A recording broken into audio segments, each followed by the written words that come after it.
Oh là, c'est là ça marche là, c'est...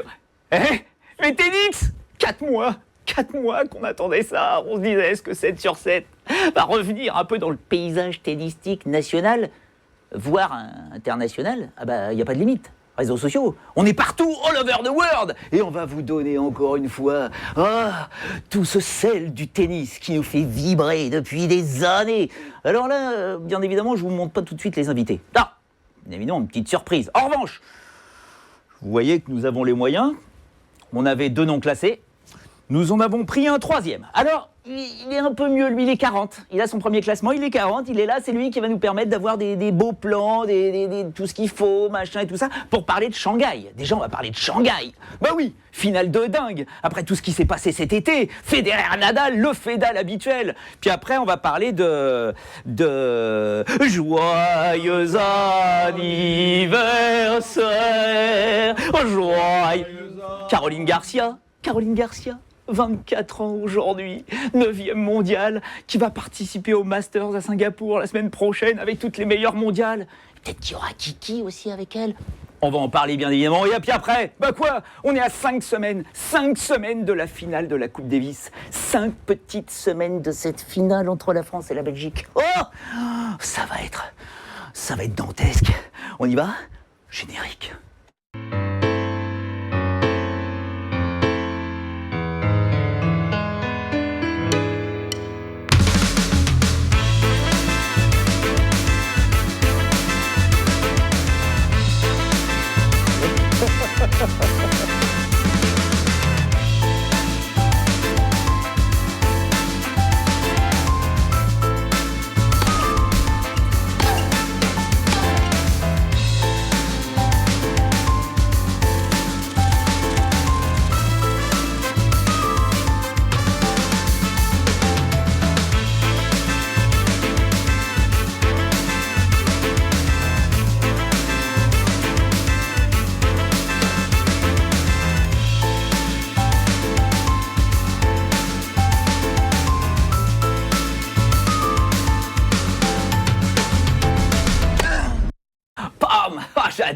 J'adore ça, c'est extraordinaire.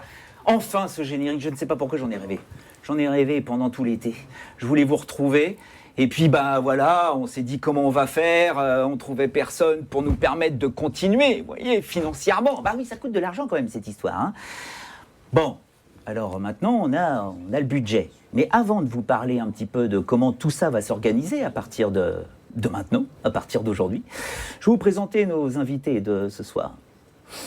Je vais commencer bien évidemment par l'invité vedette, la star des stars, celui que tout le monde attend depuis des années, Thierry Champion.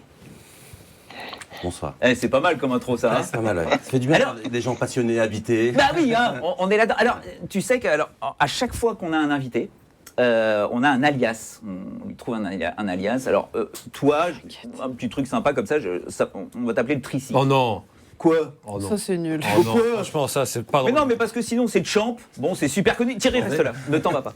Mais voilà, et on n'en reparlera pas. Ça, on s'en fout de ça. Ça n'a non, mais pour lancer l'émission, il n'y a pas mieux. Bah voilà. Alors, je rappelle juste que Thierry Champion vient de rentrer de Shanghai. Donc là, logiquement, vu le décalage horaire, il est 5h du mat. Ouais, 4h. 4h du mat. Ouais. Donc il est quand même bien fatigué. Tu viens d'arriver ? Je suis arrivé hier. Tu es arrivé hier et aujourd'hui, tu viens de prendre tes fonctions à la Fédération française de tennis comme directeur du haut niveau. Ok. On a le directeur masculin du haut niveau. Masculin, c'est important. Oh, bah oui, bien évidemment. Donc là, le pied total. On va discuter bien évidemment avec lui puisqu'il est sur le circuit, il connaît tout le monde, il connaît voilà. On va. Et puis il revient de Shanghai en plus. Facile. À côté de moi, nous n'avons pas Obésix. Obésix, malheureusement, est retenu par des obligations cathodiques, mais nous avons beaucoup mieux, beaucoup plus fin, on va dire, Émilie Lois.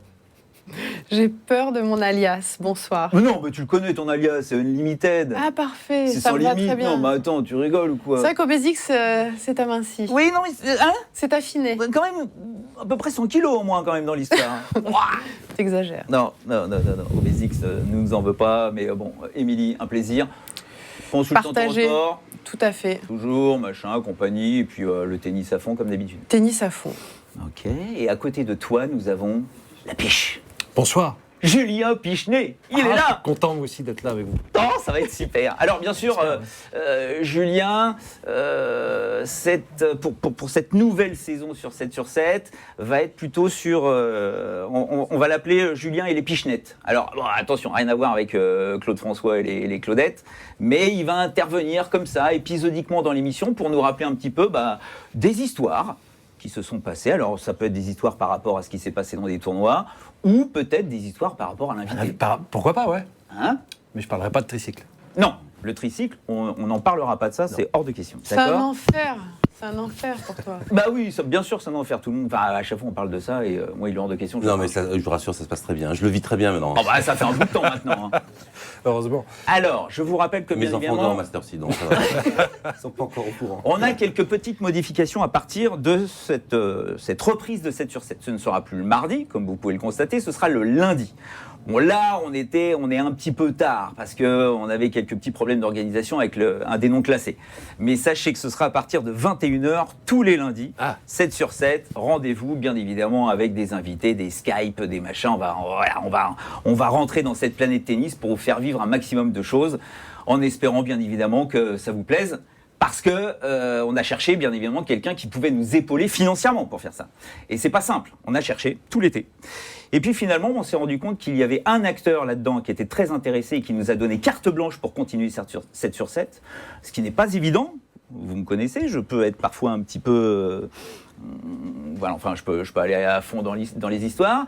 Et ça ne pose aucun problème. Et donc la Fédération française de tennis, on se rend compte que c'est que des passionnés de tennis, des tenniks, qui sont comme des dingues et qui nous ont dit nous, on est très intéressés pour reprendre 7 sur 7, faire en sorte que cette émission continue. Et si on peut vous aider, allons-y, banco, parlons tennis, parlons un petit peu de tout ce qui va se passer au niveau de la Fédé, par rapport à tout ce qui va se passer au milieu des joueurs français, la finale de Coupe Davis, tout. Voilà, on n'a pas de limite, on aura des invités, on aura des débats, on va s'amuser, on va parler tennis. C'est pas le pied, ça. Alors attention, on est en live sur ma page Facebook, comme d'habitude, puisque vous êtes habitués à venir sur cette page-là. Mais on est aussi en live sur la page Facebook de la Fédération française de tennis, sur la chaîne YouTube de la Fédération française de tennis. Et si vous voulez poser des questions, alors il n'y a plus qu'une seule adresse, parce que sinon c'est très compliqué pour réunir tout le monde. Donc allez, vous voyez, ça s'inscrit en bas, là. Vous allez sur Twitter, uniquement sur Twitter, hashtag 7 sur 7. Posez vos questions, bien évidemment, je suis là, je regarde, et s'il y a un truc qui peut nous permettre de rebondir, blam, je pars là-dedans, et on essaye d'alimenter le débat de telle façon à ce que ce soit génial. Ok ? C'est bien planté ? C'est très bien présenté. On est d'accord ? Thierry, à l'aise ? Ah, moi ça va, ouais. Ça va, t'es bien ? Ouais, c'est très bien. On y va alors, on commence tout de suite, avec Shanghai. Shanghai, Thierry Champion qui revient de Shanghai. Qui est arrivé dimanche. Et j'ai pas vu la finale, j'étais dans Tu l'avion. n'as donc pas vu la finale, tu étais dans l'avion. Ouais. Toujours est-il qu'on rappelle que nous avons Federer qui a gagné encore une fois un Masters 1000 cette saison, après Indian Wells, après Miami, il gagne Shanghai, encore une fois il bat Nadal, pour la 4e fois cette saison. On ne va pas remonter avant parce que bon, ils étaient un peu pas dans les mêmes états d'esprit, on va dire, si on revient un petit peu avant, mais toujours est-il que cette année, Federer en est à son 94e tournoi gagné. C'est-à-dire qu'il égale le record d'Ivan Lendl. Et ça, je sais que ma piche, ça, c'est un truc qui lui parle énormément. Non, ça paraissait, encore il y a quelques années, intouchable. Lendl, Connors, on connaissait les chiffres depuis les années 94, 109 pour Connors. C'est vrai, ça, depuis toujours, ce chiffre-là existe depuis toujours. Connors, c'est de son 109e, l'a gagné il y a 27 ans. Et maintenant, on se dit qu'il peut, pourquoi pas, aller chercher ce record hallucinant des 109 tournois de Connors, 15 titres.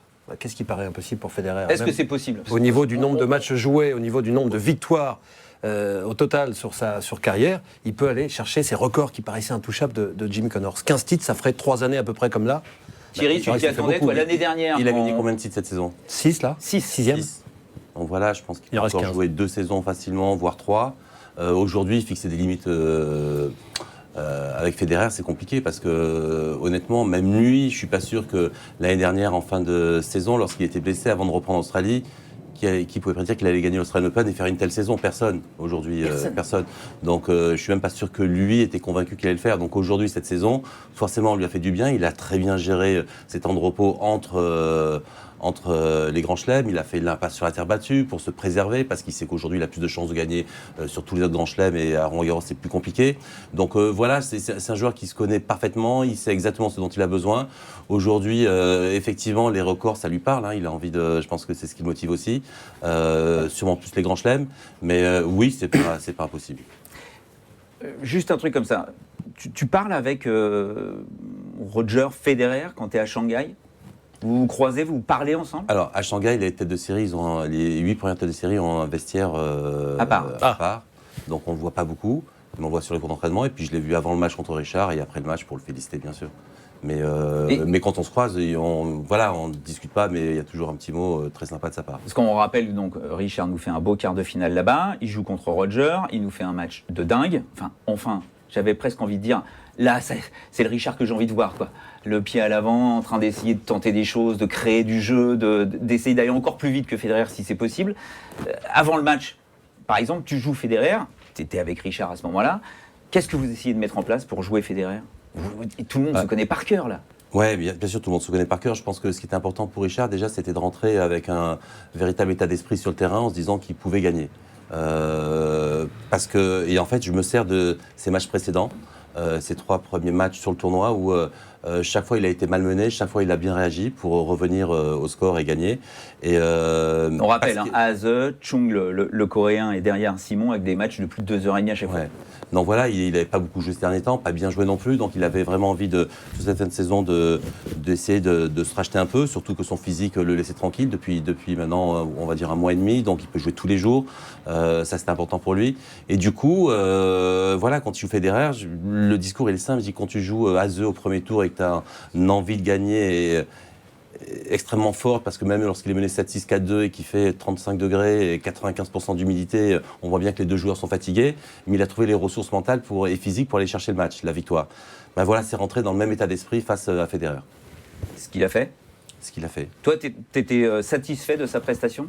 Ouais, alors il manquait un peu de jus, mais en même temps, Federer vous enlève du temps parce qu'il joue encore plus vite que tous les autres. Il faut rappeler qu'à Shanghai, là, c'est peut-être, je pense, la surface la plus rapide sur le circuit. C'est plus rapide que Cincinnati? Oui, ça a été prouvé. Il y a un indice largement. Mais rien à voir.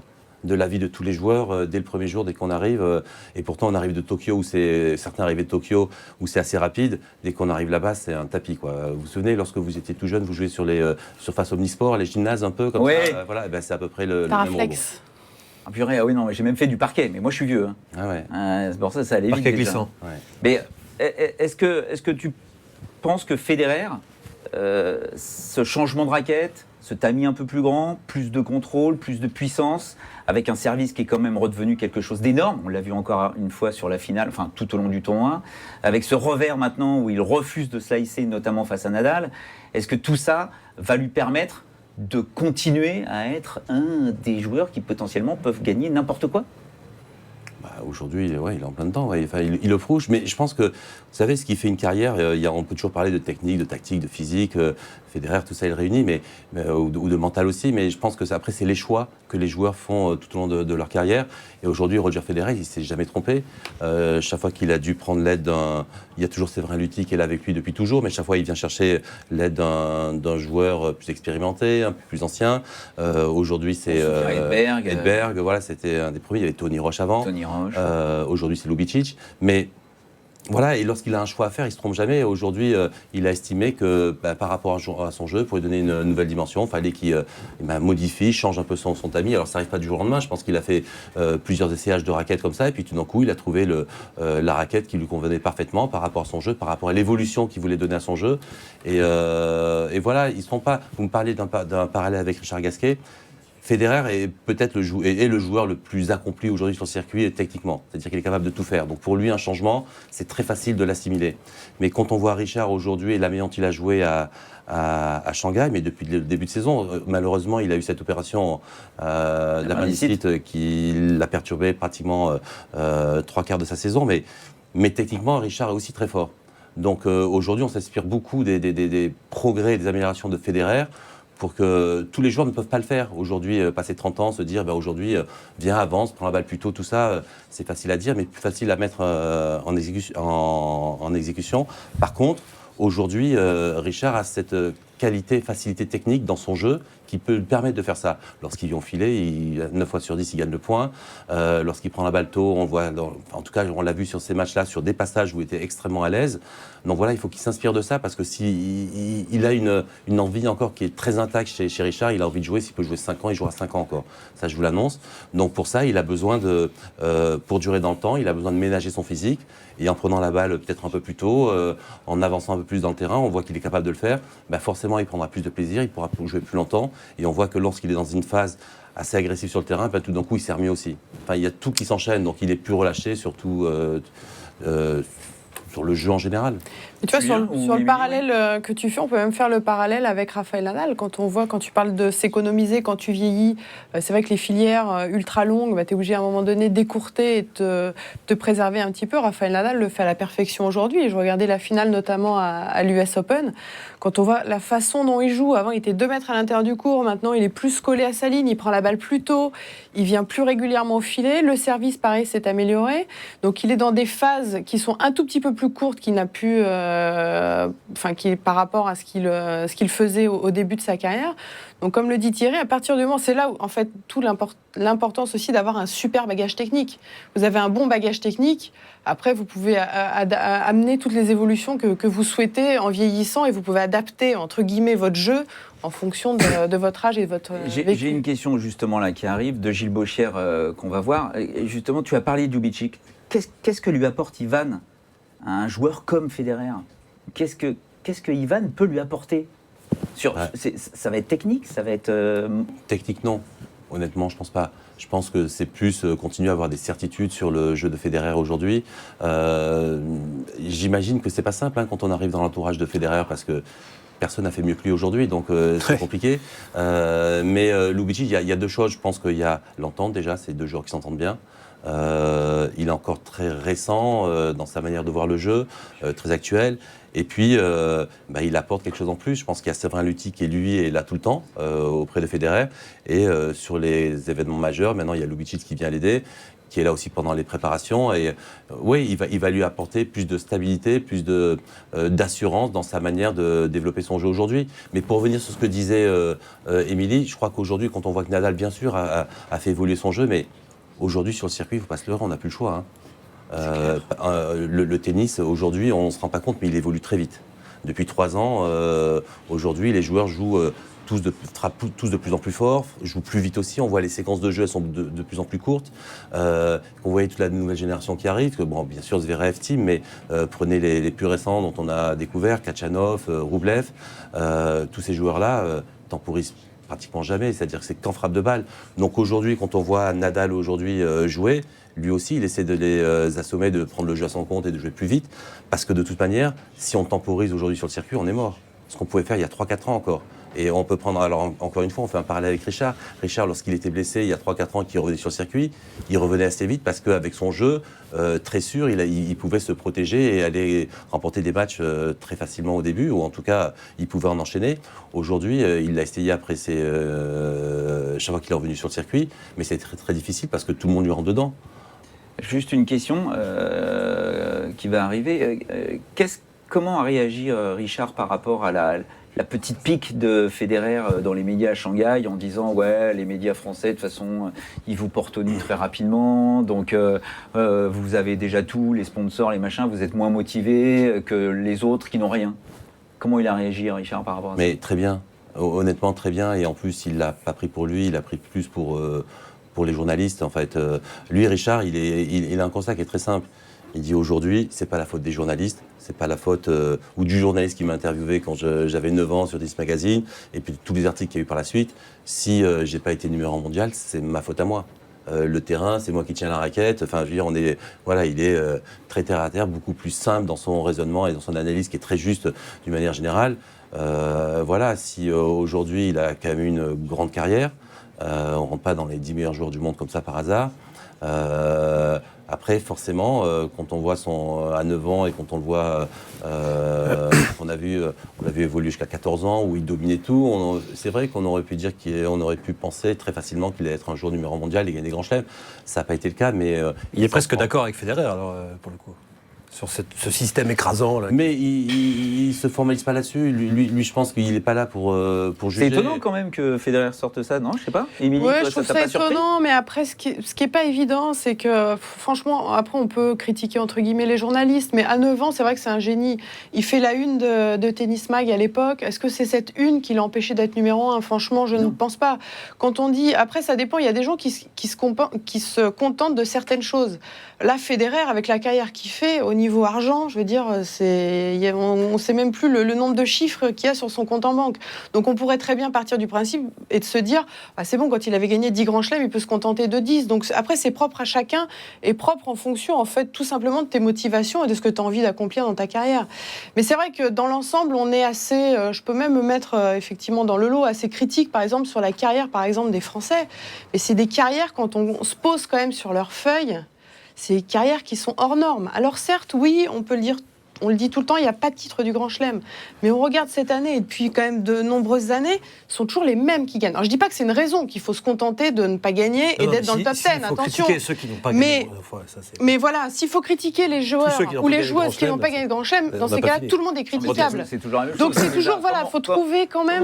C'est vrai que là, on peut juste milieu, c'est... Elle a raison. Moi, aujourd'hui, de la manière dont j'analyse les choses, j'ai envie de les remercier, quoi. Si on parle de Joe, de Gaël, de Richard, de Gilles... C'est une génération qui est hors norme. Parce que depuis 10 ans, sont eux qui nous ont fait vivre. Ils ont entretenu le tennis au plus haut niveau, avec bien sûr derrière des Paul-Henri Mathieu qui ont été 10e, Benedetto qui a été 20e, Nicolas Mahut qui fait une super saison, qui a été numéro 1 mondial en double, et j'en oublie d'autres derrière, il y en a plein. Mais donc voilà, mais eux, depuis plus de 10 ans maintenant, ils nous entretiennent au plus haut niveau. Merci. Merci à eux, quoi. Bien sûr. Mais tout le monde, effectivement, ne peut pas gagner un grand chelem. Tout le monde, mais il y a eu des finales, il y a eu des demi-finales. Voilà, on a souvent buté sur la dernière match, mais je reste convaincu que cette génération, alors on va en parler, il y aura une finale de Coupe Davis dans un peu plus d'un mois, mais je reste convaincu que c'est pas terminé. Quand on voit aujourd'hui, Djokovic, Murray vont revenir, mais je suis pas sûr qu'ils retrouvent tout de suite leur meilleur niveau. En tout cas, ce sera pas aussi fulgurant que Federer. Mais quand on voit Anderson qui se hisse en finale à 30 ans, ouais. À 30 ans, on va dit qu'il va y avoir des ouvertures aujourd'hui, qu'il n'y en avait peut-être pas avant. Donc, et je sais que cette génération va encore jouer 2-3 ans au plus haut niveau, minimum. Donc voilà, je pense qu'il ne faut pas les enterrer trop vite encore. Ils ont énormément donné, ils ont beaucoup de choses à apporter, et je pense que c'est pas fini. Oui, parce qu'au niveau, au niveau des enterrements, c'est vrai qu'on vous rappelle, il y a un an, quand Federer et Nadal étaient dans l'académie de Rafa, en costard, en train de présenter leur truc, ils étaient blessés, et tout le monde se disait on les reverra jamais. Les gamins, un an plus tard, ils sont numéro 1, numéro 2 mondiaux, ils ont gagné tous les tournois du Grand Chelem de l'année 2017, et on se demande comment ils font. Donc tout est possible. C'est ça l'enseignement principal de Shanghai, parce que c'est la première fois que Federer gagne depuis son anniversaire, depuis qu'il a 36 ans. C'est la première fois qu'on gagne un titre aussi grand depuis Ken Rosewall en 71. 34 ou 71. C'est incroyable. On repousse les limites encore davantage. Nadal est tout jeune à côté de Federer, mais on a quand même 2 trentenaires en finale et puis un vainqueur de 36 ans. Et tu disais, Thierry, que cette génération-là, ceux qui sont nés au milieu des années 80, les jouent encore au top niveau de 3-4 ans. On se demande si on n'est pas en train de voir les lignes bouger, de changer de norme. Est-ce que dans 10, 20, 30 ans, une carrière ne va pas durer 10 ans comme avant, comme c'était le cas à ton époque, où on arrêtait à 30, 31, mais 15 ou 20 ans, quoi, au plus haut. Parce que regardez le classement ATP d'aujourd'hui, quand vous voyez Nadal, Federer, Murray, Djokovic, Wawrinka, 5 trentenaires dans le top 10 déjà. Del Potro, non, il n'a pas encore 30. Mais on est sur des joueurs âgés. En l'occurrence, normalement, il y a quelques années, on se disait « Ouh là là, ils sont foutus ». Alors qu'on sait qu'aujourd'hui, pas du tout. Mais je pense que c'est lié aussi à l'époque, et quand on voit toute la préparation physique qu'il peut y avoir, en ce qui concerne la nutrition, la récupération. Alors peut-être aussi, je ne sais pas ce que tu en penses Thierry, mais à l'époque, il n'y avait pas tout ça non plus. Est-ce que c'était pas aussi logique de voir certaines carrières assez écourtées, que maintenant, quand même, rien n'est laissé au hasard. Donc, on entretient un peu, c'est un peu comme une Formule 1, comme une voiture qu'on entretient. On essaie de garder en forme le plus longtemps possible. Bien sûr, mais as raison, je change le coup, mais on voit les équipes autour des joueurs. À l'époque, voyager avec un kiné, c'était compliqué. Aujourd'hui, ils ont tous un kiné, ils ont un préparateur physique. Le staff est très épais autour du joueur, donc ils sont choyés. Forcément, on les délaisse de tout. Il y a tellement d'argent qu'on est peut-être plus motivé pour rester aussi. Oui, il y a plus d'argent, donc ça permet aussi de plus facilement d'étoffer son équipe aussi, autour. Ouais. On s'écarte les loulous. On va pas parler Non, parce que c'est l'enseignement de Shanghai. Non, mais... Je pense pas que ces gars-là soient motivés par l'argent. À aucun moment. Non, mais ça motive les carrières plus longues, je veux dire. Non, on parle dans son ensemble. Ah ouais. Juste un truc par rapport à Federer, encore une fois. Est-ce qu'on peut imaginer que ce joueur va tenter le triplé comme un dingue, Bâle, Bercy, Masters, pour attaquer la place de numéro 1 mondial? Moi, j'y crois pas. Je crois pas trop. Ouais. Après, ça dépend comment il se sent, mais déjà, c'est quand même une très belle saison. J'ai regardé, il y a 1500 points. Il y a un petit peu plus de 1500 points. Alors, 1900. Effectivement, il peut le faire, mais il faudrait qu'il enchaîne sur les 3 tournois. Il faudrait qu'il gagne les 3 tournois. Oui. Il attend de voir ce qu'il fait à Bâle et prendre une décision semaine par semaine. Ouais, je pense. On rappelle juste que Nadal, pour l'instant, Bâle, c'est pas sûr. On ne sait pas du tout s'il va jouer Bâle.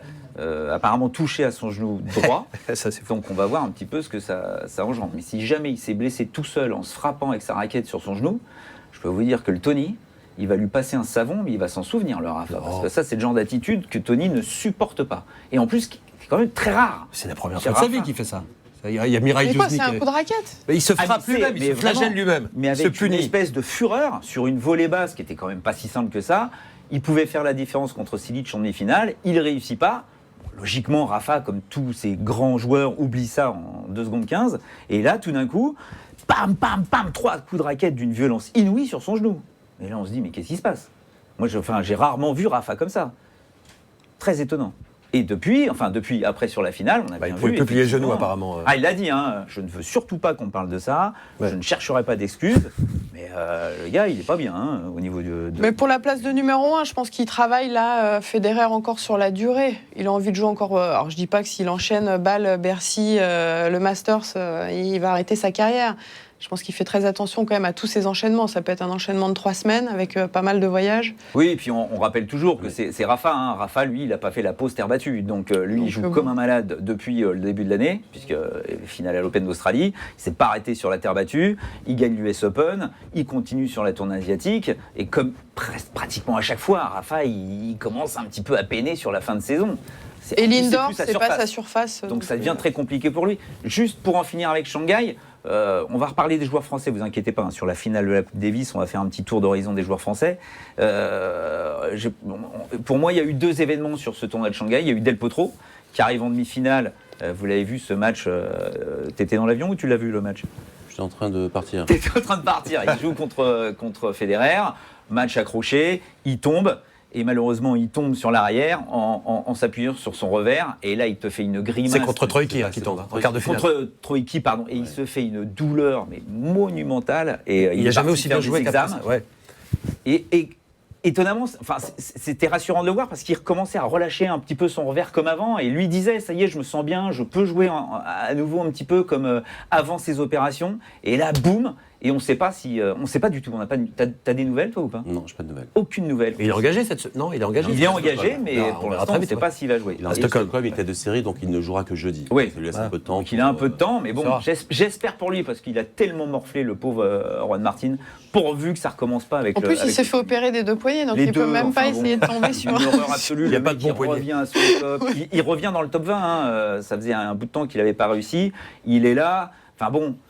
Ah, purée, lâchez-le, Del Potro. Il peut le faire, le Masters, mathématiquement, s'il gagne à Stockholm. Après, c'est possible. Et pour moi, l'autre événement, c'est Kyrgios. Alors là, Kyrgios qui arrive après sa finale à Pékin, où il fait un tournoi de Pékin extraordinaire. Bop, la finale contre Nadal à Pékin. Il arrive premier tour à Shanghai. Et là, disparition du Nick. Ma pipiche. Petite passe d'armes avec un spectateur, ça se passe pas bien avec Fergus Murphy, l'arbitre de chaise, ils sont pas d'accord, il estime qu'il se fait encore voler un point. Comme au début de sa finale à Pékin, ça l'avait déjà scié, il n'a quasiment pas joué le match. Voilà. Et là c'est pareil, on arrive au tie-break, voilà.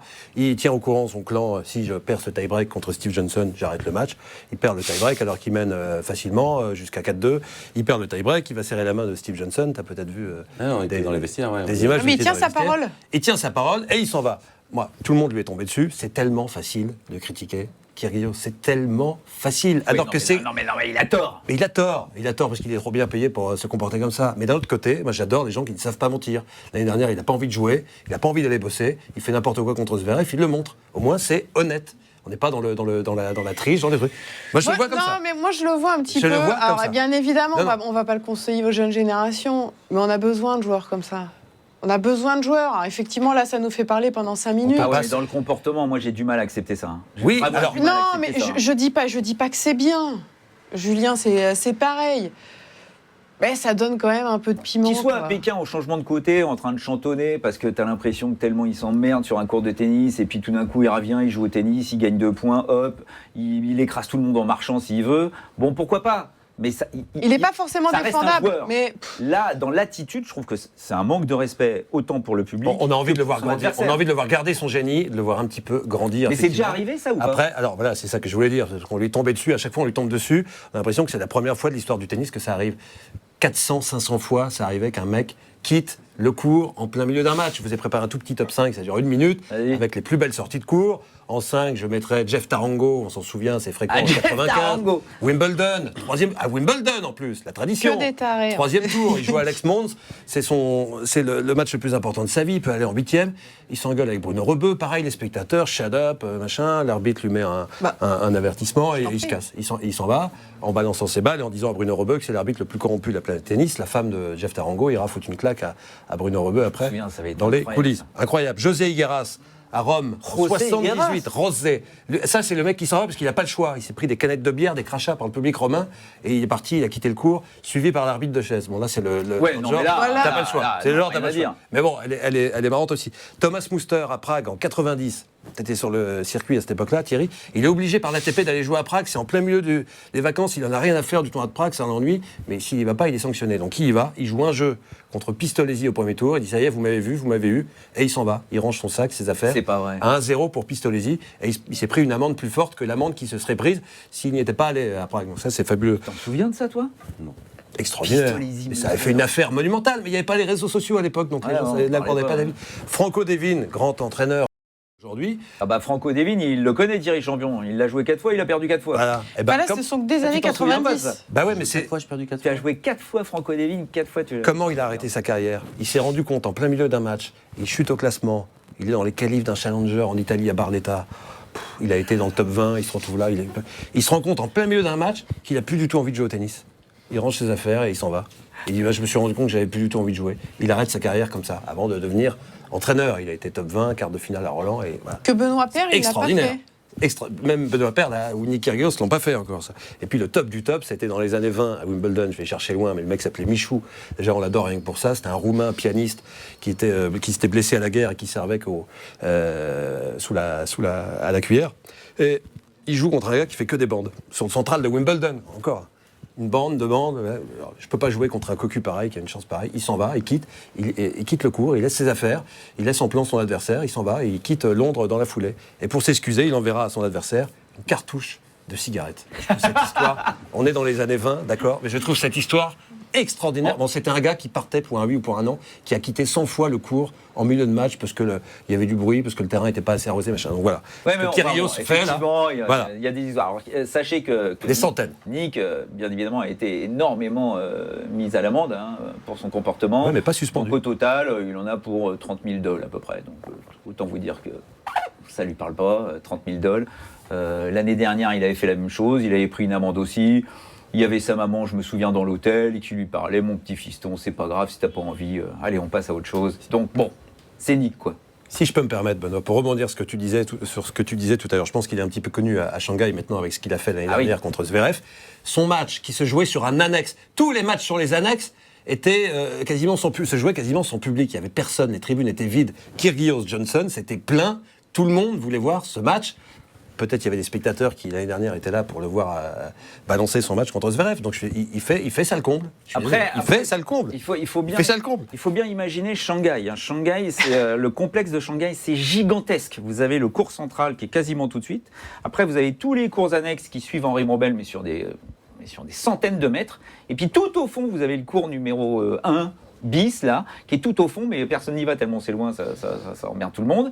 Et puis ils ont fait un espèce de petit cours 3 qui est juste à côté du central. Mais c'est gigantesque, tu le connais toi ce complexe, Thierry. Alors sachez justement que ça va être décidé à Londres.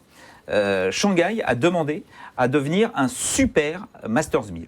Ça veut dire quoi? Ça veut dire qu'ils veulent être sur 10-11 jours, comme Indian Wells ou Miami.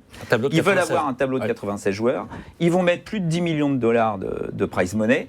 Mais eux, contrairement à Indian Wells et Miami, ils veulent pas de nana. Ce sera simplement un Masters 1000 des nanas, des mecs, pardon. Et alors attendez, parce que bien évidemment, l'Asie est en train de devenir dingue avec le tennis, donc ils veulent s'acoquiner avec Pékin pour faire la même chose que Indian Wells et Miami, c'est-à-dire quasiment un mois de tennis. Mais tu les mets où dans le calendrier, ça? Ah bah ça c'est une question de valise. Hein. Donc à partir du moment où ils trouvent la solution, ils le feront, t'inquiète pas. Et puis sachez que bien évidemment, Rome et Madrid, en entendant parler de ça, on dit mais attendez, pourquoi pas nous? Nous aussi, on peut très bien faire la même chose. Surtout qu'à Shanghai, il n'y a pas de public, il n'y a pas d'ambiance, ça sert à rien.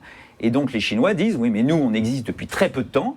Si on avait l'historique de Miami qui existe depuis 30 ans, bien évidemment qu'on aurait du public. Donc donnez-nous cette opportunité. Ça va être décidé pendant le Masters de Londres, bien évidemment, on vous tient au courant, mais c'est dans les tuyaux. Sachez-le, c'est dans les tuyaux. Ce qui serait quand même...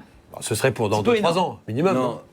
Non. Moi, je fais... Alors, pour l'Asie, je sais pas, c'est en fin de saison, c'est compliqué pour les joueurs parce que c'est beaucoup de voyages, beaucoup de fatigue. Donc, sur des tournois qui vont durer 10 jours, ça me paraît un peu compliqué. Et après, bien sûr, on entend parler de Rome et Madrid qui se suivent et qui voudraient aussi passer à 10 jours, un peu sur le même format que Indian Wells Miami. Mais attention, parce que là, moi, juste derrière, il y a Roland Garros, quoi. Bah oui. Donc, à un moment donné... ça devient des tournois, enfin, c'est carrément un grand chelem, c'est même plus qu'un grand chelem. Donc, à un moment, tu te dis, mais les joueurs, ils vont arriver, ils vont être cramés. Tu rallonges les tournois, donc il faut en supprimer, parce que tu rallonges les... Qui vote? Parce que même s'il y a beaucoup de prize money, j'imagine que s'il y a pas mal de joueurs européens, notamment, même américains, s'il faut repartir, parce que déjà, que d'aller en Asie en fin d'année, c'est un peu... la contrainte... Les joueurs sont d'accord. Donc après, ça va se discuter entre directeurs de tournoi. Effectivement, quand on voit le prize money aujourd'hui... Parce qu'il y a le prize money qui va... En même temps, tu mets un prize money de... Et là, ce sont des 1 million de dollars, il passerait à 1,5 million par tournoi. Donc voilà, le premier tour, pour un joueur qui est 96, qui aurait accès à ce truc-là, plus les grands chelems, il fait une super... Oui, ça c'est... Tout en sachant que, bien évidemment, les Chinois se sont rendus compte qu'au niveau du calendrier, ça pouvait être un peu serré. Donc, ils proposent qu'on peut très bien commencer un tournoi le lundi, donc sur 10-11 jours, et on le finit plus le dimanche, on le finirait le mercredi, pour pouvoir entamer l'autre le jeudi et finir le dimanche. On emboîte. Ouais. Donc, en fait, une refonte totale du calendrier. Mais attention, parce que si les Chinois le veulent, avec l'argent qu'ils peuvent mettre dans la valise, ça va pouvoir se discuter. Hein. On vous tient au courant, bien évidemment. S'il y a l'argent, ça se... S'il y a l'argent, tout est possible. Un petit quiz, Avatos, c'est 7 sur 7. Vous êtes prêts? Vous êtes prêts là sur le Twitter, hashtag 7 sur 7? J'y vais, bien évidemment, par rapport à Shanghai. Je vous pose la question, si vous êtes capable de le faire aussi, vous tous les deux, d'accord? Sur les 10 dernières années, donc depuis 2007 inclus, combien de fois Federer 4. a-t-il gagné 3 Masters 1000 en une saison? Depuis 2007, sur les 10 dernières années, combien de fois Federer a-t-il réussi à gagner 3 Masters 1000 en une saison? Bon, il l'a fait là, d'accord? 3 ou plus. Mais combien de fois il l'a fait avant? Sur les 10 dernières années. Bah, vous allez voir que c'est pas évident. Je vous attends, mes petits loulous, d'accord? On verra bien un peu ce qui va se passer.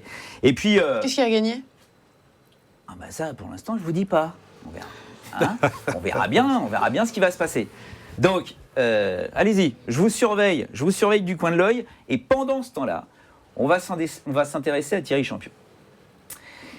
Thierry Champion, que j'ai baptisé le tricycle, et on ne parlera pas de ça, a connu quand même des moments dans sa carrière qui ont été énormes. Et on voulait vous parler de ça, bien évidemment. Et qui est le mieux placé pour nous parler de l'histoire du tennis? Bien sûr, c'est ma piche, mon petit bien. Donc, je veux que tu remets-nous en place, d'accord? Le match de légende. Le match de légende. On a tous vu, encore la semaine dernière, à Shanghai, avec Isner qui bat Lajovic sur une jambe, on a tous vu des joueurs gagner un grand match, blessés. Mais je crois que Thierry Champion à Roland Garros en 90, c'est au-delà de tout ce qu'on a vu. Roland Garros 90, Thierry, 191e mondial. T'espères une wildcard, on la donne à Barami. Tu joues les qualifications avec le couteau entre les dents, 3 matchs assez durs. Premier tour dans le grand tableau assez dur, 4-7. Deuxième tour, Juan Aguilera qui vient de gagner à Hambourg, l'équivalent d'un Masters 1000 de l'époque. Grosse victoire en 4-7. 5-7 contre Guy Forget, encore 5-7 de plus. Ça commence à fatiguer sérieusement, mais tu arrives en 8e de finale pour la première fois de ta carrière. Et là, c'est 2 matchs. Le chef-d'œuvre contre Karel Novacek, le 4 juin 90, journée magnifique. Jour férié, lundi de Pentecôte. Il y a Lecomte qui vient de battre Chesnokov juste avant. Il fait beau. Le central est rempli et le match est incroyable. Tu gagnes le premier set, mais après ça coince un peu physiquement. Là, il t'arrive plein de trucs physiquement. Il y a Bill Norris, le kiné de l'ATP, qui arrive toutes les 5 minutes. L'historique. L'historique. À chaque changement de côté, il vient te bander un truc. T'as perdu un bras, un œil, une jambe, et tu termines momifié ce match. On a retrouvé quelques images de ce match. J'adore. Eh ouais, on a quelques images. Juste avant de partir sur les images, tu t'en souviens? Mais évidemment. Est-ce que tu es le genre de joueur voilà, tout ça, c'est enregistré là-dedans dans le disque dur? Ouais, complètement, ouais. Alors, j'ai pas tous les matchs en tête, mais certains, en tout cas Roland Garros, oui, je les ai tous en tête. Alors, micro ouvert, hein. Micro ouvert. Lot et Casal aux commentaires. Ce qui est drôle, c'est alors tu le gagnes ce match en 5-7. Daniel Casal, qui était peut-être pas le plus fin connaisseur au monde, dit à un moment, non mais là, il peut plus bouger, il gagnera jamais ce match. Et Jean-Paul Lotte, tu dis, oh là là, attends. Formidable. Ils se sont pas fait des amis avec ma famille là. Regarde. Regardez. Tu peux y aller. Donc, Thierry, évidemment, est en bas. Karel est en haut.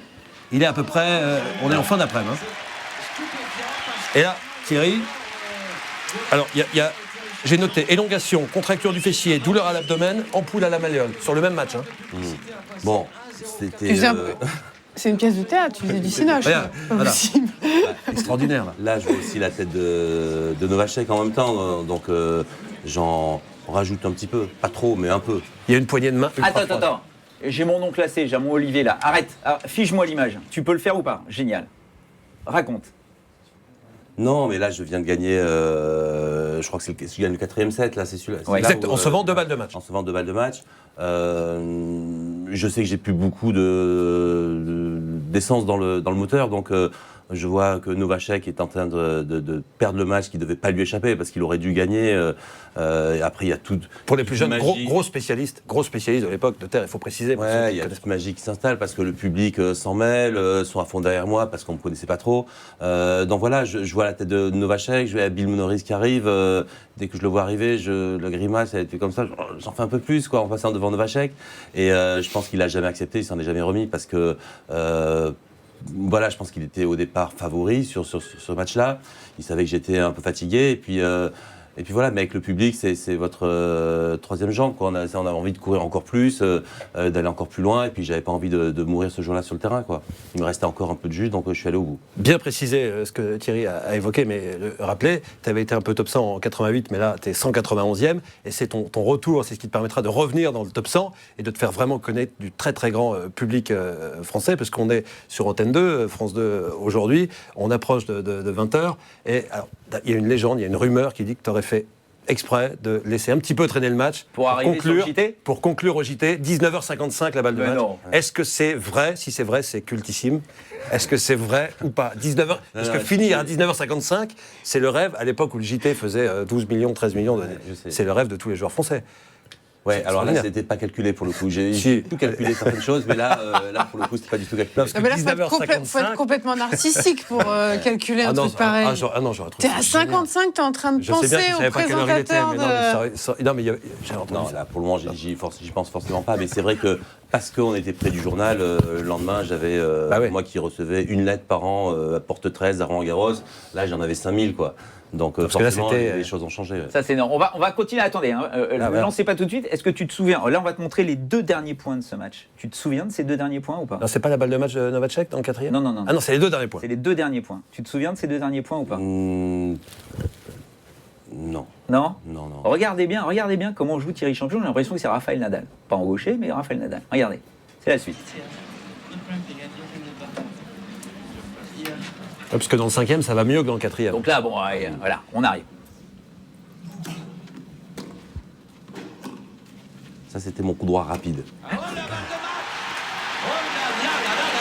Qu'est-ce qui se passe là? Qu'est-ce qui se passe dans ta tête à ce moment-là? Moi, il se passe rien. T'es très calme? Je suis calme, j'essaie de faire le vide. et de me dire plus tu joues, plus c'est mon jeu, plus il rate, et puis il n'arrivait plus à mettre la balle en terrain, donc mets la hausse au milieu du terrain, et puis il va te donner le match tout seul, quoi. Je sentais que ça pouvait plus m'échapper parce que moi, lui, il était plus tout dedans, quoi. Bah, regardez la balle de match. Il va la mettre, je crois. Ah bah là, ça me revient. C'est un ami aujourd'hui dans votre chèque ou c'est compliqué avec ça a été très compliqué parce que. Et là, ça c'est mon coup droit très rapide. Et il la sort. Ouais, c'est ça. Super. Il faisait mal. Hein. Et regarde-toi, c'est dingue. 191e mondial, sortie des qualifs, quart de finaliste à Roland-Garros. Magnifique cette histoire. Donc ça faisait 7 Regardez le match, il est blanc. Ouais. Et pour tout vous dire, quand je suis allé derrière, il fallait aller dans les vestiaires, j'allais me retrouver quand on est en quart de finale d'un tournoi, il y a plus grand monde dans les vestiaires. Donc je savais que j'allais me retrouver avec Novacek. J'ai attendu pour aller prendre ma douche 10 bars, quoi, parce que je savais pas si elle m'en mettre une ou pas. Mais ce qui est drôle, c'est que un mois et demi après, justement, on parlait de la tournée américaine, à Cincinnati, je le joue au premier tour, derrière Novacek. Et là, je me rappelle, j'étais avec mon frère qui me suivait à l'époque. Et avant le match, je lui ai dit, écoute, là, je rejoue Novacek. Il va sûrement essayer de me mettre une mentale, il va me rentrer dedans. Ce que je vais faire, c'est dès les premiers points, je vais pas jouer comme sur dur. Non. Je vais rentrer, je vais faire genre, je boitille un peu, mais surtout, je vais jouer à 8 mètres de haut. Pour lui rappeler un peu les dernières balles qu'il avait mis 4 mètres dehors. C'est pas vrai. Et je lui mets 6-1, mais en 20 minutes, mais il n'y avait pas de jeu, quoi. Il refusait le combat. Et alors, tu parlais tout à l'heure de joueurs qui ont quitté le terrain, lui, il est parti du terrain. Après le premier set. Ouais. Ah, j'avais pas celui-là, je le connaissais pas. Ouais, dégoûté. Tu connais pas un truc pareil. Je le connaissais pas celui-là, il faut que je le note quelque part. Julien, non, mais c'est pas possible, ça, écoute. Eh ben, on rajoute ça. Vous voyez Kyrgios, c'est pas le premier. Donc là, juste, parce que ça y est, on a bien vu que vous étiez là, mais Ténix, vous êtes comme des dingues un peu sur le compte Twitter avec l'hashtag 7/7. Donc je vous donne la réponse. Alors celui qui m'a trouvé la bonne réponse, sans me donner les dates, mais il m'a donné la bonne réponse, c'est Antoine de Fives, je dirais de Fives, qui m'a dit 2 fois, effectivement, sur les 10 dernières années, Federer n'a réussi qu'à gagner 2 fois 3 Masters 1000 sur une seule et même saison, en 2012 et cette année. En 2012, je ne sais pas si vous vous souvenez, il avait gagné Isner à Indian Wells, il avait ensuite gagné Berdych en finale à Madrid, et puis il avait battu Djokovic à Cincinnati. Ah oui, sur la Terre Bleue, c'est l'année de la Terre Bleue à Madrid. Ah oui. Qu'est-ce que j'ai mon Réal qui me fait des signes, je ne sais pas pourquoi. Le send. Ah, le send de Antoine. Ah, je send. Regardez, je scène. Parce que Antoine, je ne sais pas si on dit de Fives, de Fives, je ne sais pas. Mais toujours est-il que très bonne réponse. Très très bonne réponse parce que c'est pas évident. Il y en aura deux petits autres comme ça des quiz. Juste une petite aparté avant de partir sur les filles.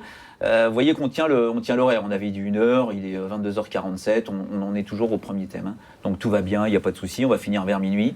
Juste un truc par rapport à Thierry Champion. On le sait. J'ai commenté avec Thierry des années, on était paxés tous les deux, on était plus ensemble qu'avec nos femmes. Toujours est-il que moi je me souviens que partout dans le monde, Thierry était reconnu. C'était dingue. À chaque fois, on disait Thierry Champion, le bandit, le pirate, avec son bandeau et tout, machin. Enfin, là, partout, c'était la star absolue. Et puis on papote comme ça, parce que Thierry, oui, voilà, Roland Garros, effectivement. Et puis à un moment, il me dit, mais il faut quand même faudrait pas que tu oublies que j'ai été quart de finaliste à Wimbledon. Oui. À ma piche. Mais c'est peut-être plus impressionnant encore que d'aller en quart à Roland en étant sorti des qualifications, parce que la Terre, c'était votre surface de prédilection. Mais aller en quart de finale à Wimbledon, pour vous, en 91... Un an plus tard, hein, on était avec Novacek en 91. Tu peux lui dire avec ton jeu. Ben oui, non, parce que c'est l'époque où les Espagnols n'y allaient même pas, les Argentins n'y allaient même pas, les Bruguera et les autres, ils gagnaient même pas un set. Sur cette surface ultra rapide, la surface la plus rapide qu'on ait eue de l'Air Open, tu montais pas au filet, tu réussis à battre Pat Cash en sauvant 2 balles de match, d'Eric Rostagno. Enfin, c'est un parcours hallucinant pour terminer sur Stéphane Edberg en quart de finale. Bon, il avait beaucoup plu en plus cette année-là. Enfin, quel souvenir tu gardes de ça et comment tu l'expliques? Cette année-là, j'avais un tennis elbow, donc je pouvais pas trop servir en plus. Non, je rigole. C'est un exploit. À l'époque, c'était un exploit. Je me posais pas de questions en fait, parce que alors j'avais un avantage, c'est que j'ai une prise unique. Que ce soit en coup droit ou en revers, je change pas de prise. Donc déjà à la relance, ça aide. À l'ancienne, je joue très rapide. Donc voilà, et puis en plus, l'hiver, je m'entraînais au Tennis Club de Paris, qu'Emilie a très bien connu. Et à l'époque, on jouait sur bois. Sur bois. Donc, qui était encore plus rapide. Qui était encore plus rapide. Donc en fait, j'étais habitué à un rebond extrêmement rapide et assez bas. Donc voilà, ça me dérangeait pas de jouer du fond. J'acceptais totalement mon jeu. Non mais t'étais dans les bâches. Non mais Thierry, Oui, la et semaine alors, d'avant, j'ai même un truc, c'est que j'étais le seul joueur à ne pas utiliser de chaussures de gazon parce que les chaussures. T'avais pas les picots? Non, parce que ça m'empêchait de glisser en fond de cours. J'avais peur de pas c'est glisser, génial. donc du coup, je mettais mes chaussures de terre battue. Avec le J'arrivais- gazon de l'époque en plus. Avec le Et gazon de c'était l'époque. une quinzaine où il avait fait un temps un et petit la peu pluie, poivre. 5 jours pour jouer le premier tour. Ouais, 5 jours pour jouer le premier tour. Ouais. Et t'arrivais quand même à rester debout. J'arrivais à rester debout. Ouais. Mais Thierry, la semaine d'avant, tu joues à Gênes contre Ouais. Mouster sur terre. Tu arrives à Londres, il pleut tous les jours, tu peux pas t'entraîner. Tu joues ton premier match contre Wilkinson sans avoir quasiment frappé une balle. J'ai pas tapé une balle sur le gazon. Parce que je suis arrivé. c'est une histoire extraordinaire. Je suis arrivé le dimanche. C'est pour ça qu'il est après-midi. culte partout dans le monde. Je suis arrivé le dimanche après-midi et qu'il pleuvait cette année, il a énormément plu. Donc je suis rentré directement sur le court. Ils ont débâché pour jouer. Je devais jouer à midi. J'ai commencé à 14h. Donc j'avais la chance de jouer une wildcard anglaise. Donc j'ai perdu le premier set, ce qui m'a permis un peu de m'entraîner un peu. Ouais, Et après j'ai joué les 3 sets derrière. Je les ai gagnés. Et après derrière, je ne peux plus m'entraîner. Je devais jouer pas de cash, mais il a plu jusqu'au samedi. Ça Donc, avait fait un buzz en France, ça. Cette victoire extraordinaire. Énorme Qui avait gagné parcours. le tournoi Alors, avant. sachez qu'à partir du moment où vous êtes arrivé une fois dans votre carrière parmi les 8 derniers joueurs de Wimbledon, vous avez une place attribuée à vie dans la Royal Box. Mhm. Tu l'as cette place? Je l'ai, oui. Tu y vas régulièrement ou pas? Jamais. Non, c'est pas vrai. Non, je suis jamais. Tu t'en sers pas? Non. Il n'y a personne alors. Comment ça marche, d'ailleurs Non. Quand on va au Wimbledon, on se signale, Ah oui. on va chez notre badge, et puis après, il y a un petit lounge où il y a tous les anciens quarts de finalistes qui peuvent venir se substanter ou se restaurer, peu importe. Et là, le matin même quand la journée débute, on dit voilà, aujourd'hui j'aimerais assister au match. Donc voilà, ils vous notent, et puis après vous y allez. Tu Mais- peux inviter quelqu'un? Enfin, il peut y avoir quelqu'un d'autre que toi? Tu veux être invité? Bah, écoute, Bah oui. voilà, Royal Box, il j'ai prépare jamais la- allé dans tous les Non, mais il tu sais prépare. pas. Non. On prépare de je sais 7 pas. sur 7 à Wimbledon. Non, mais- Tu serais tellement classe comme ça avec le petit gilet 3 pièces, la cravate et tout à Mais oui, l'anglaise. mais chaque fois que je suis retourné à Wimbledon, c'était Le pour bosser, kilt. donc Bah oui. j'ai pas beaucoup de temps pour aller m'asseoir en Royal Box. Et puis t'es pas prêt d'aller t'installer dans la Royal Box, je te dis tout de suite. Ça, c'est sûr et certain. Allez, on continue parce qu'il est 22h51, c'est n'importe quoi. Je ne tiens absolument pas le conducteur. Sachez que le producteur de l'émission est parti. J'en ai marre, c'est pas possible. Il a fait une Kyrgios. On enchaîne. On part bien évidemment sur Caroline Garcia. Alors, juste comme ça, une question.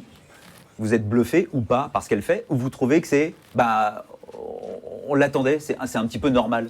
Émilie? Mais maintenant, il faut être mesuré dans ce qu'on dit, parce qu'entre ce que dit Federer, où on met les joueurs et les joueuses sur un piédestal, non mais je rigole, je plaisante, ça fait quand même pas mal de temps, moi je trouve, et pour moi elle n'a aucune limite. Elle n'a aucune limite, donc à la fois je suis bluffée, oui et non, à la fois c'est bluffant, parce que ce qu'elle fait c'est remarquable sur les 15 jours. J'ai presque envie de dire depuis Strasbourg. Depuis Strasbourg, Ouais. elle est quand même à un niveau, à chaque fois, elle est en quart, en demi. Ouais, mais là, sur les 15 jours, elle avait là, la en constance. Asie. Il y avait le niveau de jeu qui était très élevé, qu'elle a réussi à enchaîner sur 10 matchs, sur 10 rencontres. Donc ça, c'est incroyable. J'avais vu très bien jouer, c'était en finale de Fed Cup, finale et demi l'année dernière, Oui. où là, on pouvait vraiment percevoir un niveau de jeu très élevé, mais malheureusement, elle n'arrivait pas à retranscrire justement ce niveau de jeu sur le circuit WTA. Là, elle l'a fait. Pour moi, elle a toutes les conditions qui sont réunies pour faire quelque chose d'incroyable. Après, là, elle va au Masters. Quand on voit pas le niveau, mais quand on voit les joueuses qu'elle a rencontrées là, ces dernières semaines, notamment la numéro 1 mondiale qu'elle a battue, Alep, en finale, à Pékin. s'il y a une forme de fraîcheur et un petit peu d'insouciance, parce qu'elle est neuve, puisqu'elle vient de rentrer dans le top 10, elle peut faire quelque chose de bien. Alors, Vraiment. J'ai juste Je une pense question. que- Je me pose cette question-là. Caroline Garcia elle joue énormément depuis cette coupure qu'elle a eue juste après le dur américain.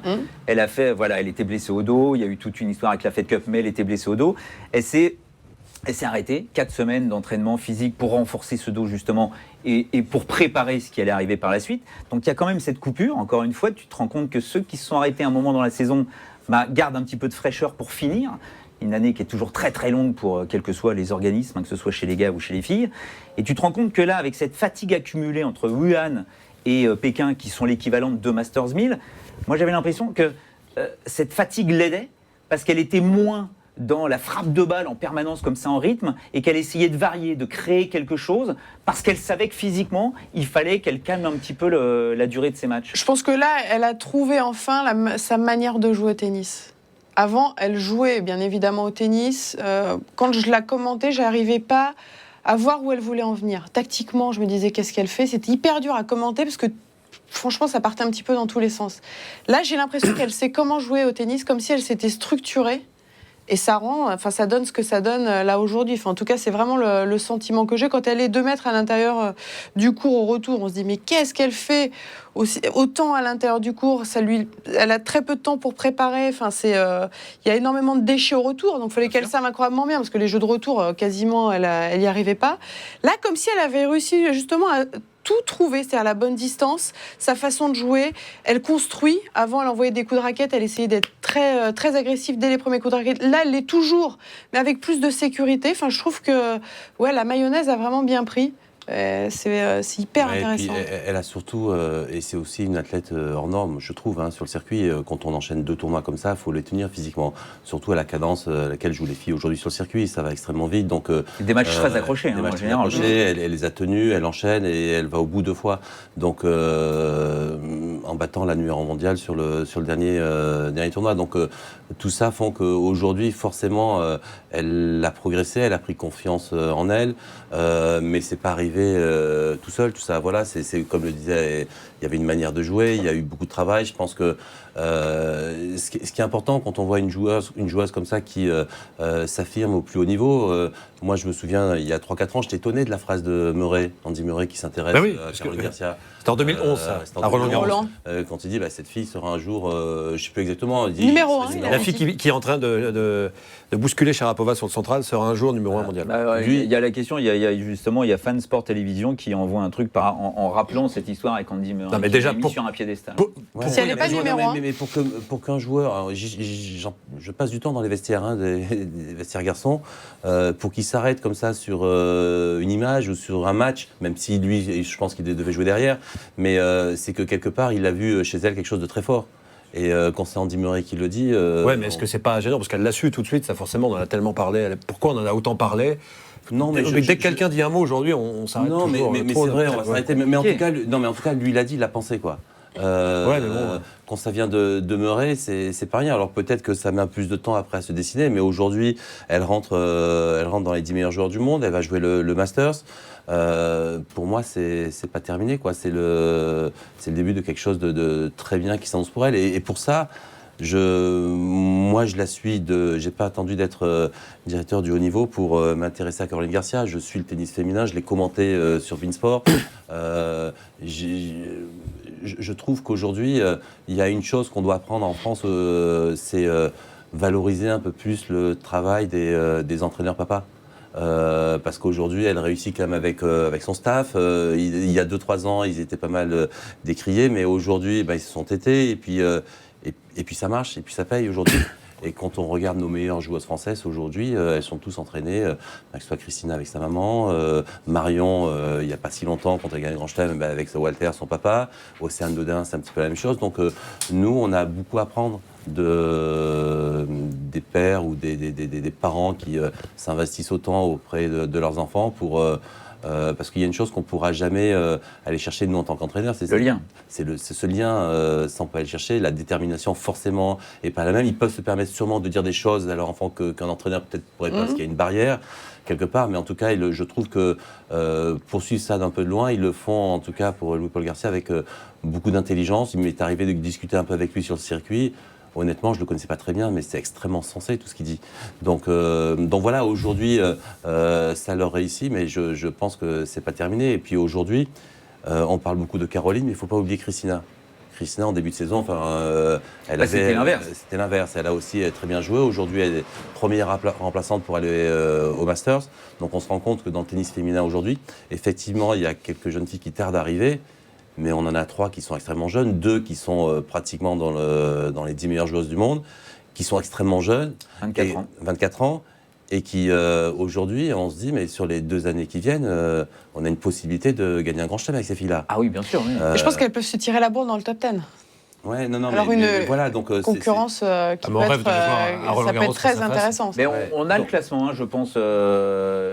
Il suffit de demander et boum, ça apparaît tout de suite. Mais c'est vrai qu'on se rend compte qu'il y a une place à prendre, bien évidemment, parmi Là, je parle des 5 premières mondiales. Vous avez le classement. Si je peux me permettre, Benoît, j'ai calculé. Simona Halep. Attends, regarde un petit peu le classement. On a donc Caroline Garcia 8e avec Kristina Mladenovic qui est 10e. Donc on a quand même 2 Françaises dans le top 10 à l'heure actuelle. Mais c'est vrai qu'on ne parle que de Caroline Garcia, puisqu'elle a gagné ces 2 tournois, c'est quelque chose d'énorme. Et on a complètement oublié Kiki, puisque malheureusement pour elle, elle est sur 9 défaites d'affilée. Ouais. Et donc on s'est dit, ça y est, elle a disparu du circuit. Elle revient. Non, elle revient. Et au contraire, aujourd'hui, elle a raté sa fin de saison. Alors il y a sûrement plusieurs explications. Ça, elle s'est blessée à Wimbledon. Depuis, elle a eu du mal lorsqu'elle est revenue sur le circuit. Elle a peut-être trop enchaîné les défaites les unes après les autres. Et ce que je ne comprends pas, c'est pourquoi elle s'est entêtée à continuer à jouer, tout en sachant qu'elle était apparemment touchée au genou après sa blessure à Wimbledon. Mais parce que quand on regarde ces années, c'est une fille qui joue énormément. Elle joue pratiquement chaque semaine. Et voilà, il y a pas mal de joueurs ou de joueuses qui, lorsqu'ils ont un petit problème physique, pensent qu'ils vont le réparer sur les tournois parce qu'il y a aussi toujours un staff médical, ils ont l'impression que ça va passer et puis ça passe pas. Donc aujourd'hui, je ne sais pas pourquoi elle a joué autant. Je pense que c'est lié aussi, c'est la première année, elle a déclaré qu'elle a fait une coupure cet été, après Wimbledon. Et c'est vrai qu'on parle beaucoup de programmation et pour durer dans le temps et faire une belle saison, il faut une bonne programmation, parce qu'il faut être en forme. Mais elle fait une coupure après Wimbledon parce qu'apparemment elle est blessée. Non, c'est par obligation. Ou alors c'est après Roland Garros. Enfin, elle fait une coupure. C'est après Wimbledon, mais elle se blesse à Wimbledon au genou. Ouais, oui. Mais elle avait prévu elle avait prévu de faire cette coupure. Ah d'accord. Elle avait prévu de faire cette coupure pour refaire un bloc d'entraînement et repartir. Sauf que c'est la première fois qu'elle faisait cette coupure et ce bloc d'entraînement. Après, je me réfère à ses déclarations. C'est qu'elle a eu du mal. En fait, elle était sur une super dynamique. Je pense que c'est aussi psychologique, bien évidemment. C'est cette coupure, elle a arrêté en fait dans son élan et elle s'est dit est-ce que je vais retrouver, je pense inconsciemment, mon niveau d'avant. Alors que c'est une coupure qui a duré 15 jours, 3 semaines, grand max. Et elle n'a pas retrouvé justement le rythme qu'elle avait avant cette coupure. Et peut-être que c'est lié justement, elle s'est entêtée, c'est mon analyse perso, elle s'est entêtée justement à enchaîner ces tournois pour dire faut pas que j'ai de coupure parce que je vais pas pouvoir repartir. Alors que bon, après c'est un peu le serpent qui se mord la queue. C'est vrai, mais ça reste quand même sa meilleure saison sur le circuit aujourd'hui. Et que je pense qu'aujourd'hui, justement, en fin de saison, elle sera capable de tirer les enseignements de tout ce qui a bien fonctionné, ce qui a un peu moins bien fonctionné, comme tu dis. Et je pense que voilà, elle va progresser pour être encore meilleure la saison prochaine. Mais on se rend compte qu'aujourd'hui, quand même, on a 2 filles exceptionnelles. En tout cas, pour Caroline et ce qu'elle a fait ces derniers temps, ouais, c'est absolument génial. Moi, j'étais à fond derrière elle. Je vais aller à Singapour pour la voir jouer parce que on a la chance d'avoir une représentante qui va le jouer. Il faut pas peut-être ça. Peut-être 2, parce que Kristina est première remplaçante. Donc voilà, on parle souvent, c'est ce que je vous disais tout à l'heure, on parlait de nos joueurs français, on a l'impression qu'ils ont tout raté, alors qu'ils ont tous été une fois dans les 10 quand on parle de nos 4 meilleurs. Et là, on a 2 joueuses, mais c'est exceptionnel ce qu'elles font pour le tennis français. Donc, je pense que les résultats et l'année qu'elles ont accompli, mais ça va donner envie à plein de jeunes filles de réaliser la même chose. En tout cas, c'est plein d'espoir, quoi. Et on rappelle qu'elles n'ont que 24 ans. Kiki est plus vieille de 5 mois, je crois qu'il y a 5 mois d'écart entre les deux.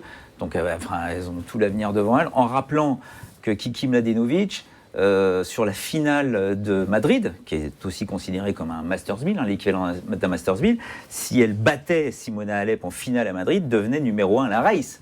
Donc on a quand même 2 joueuses là qui ont, on va dire sur les 6 premiers mois, c'était Kiki, et elles ont phagocyté la saison. On a Caroline Garcia qui est en train d'être, elle a été élue meilleure joueuse d'ailleurs du mois normal, en battant Svitolina.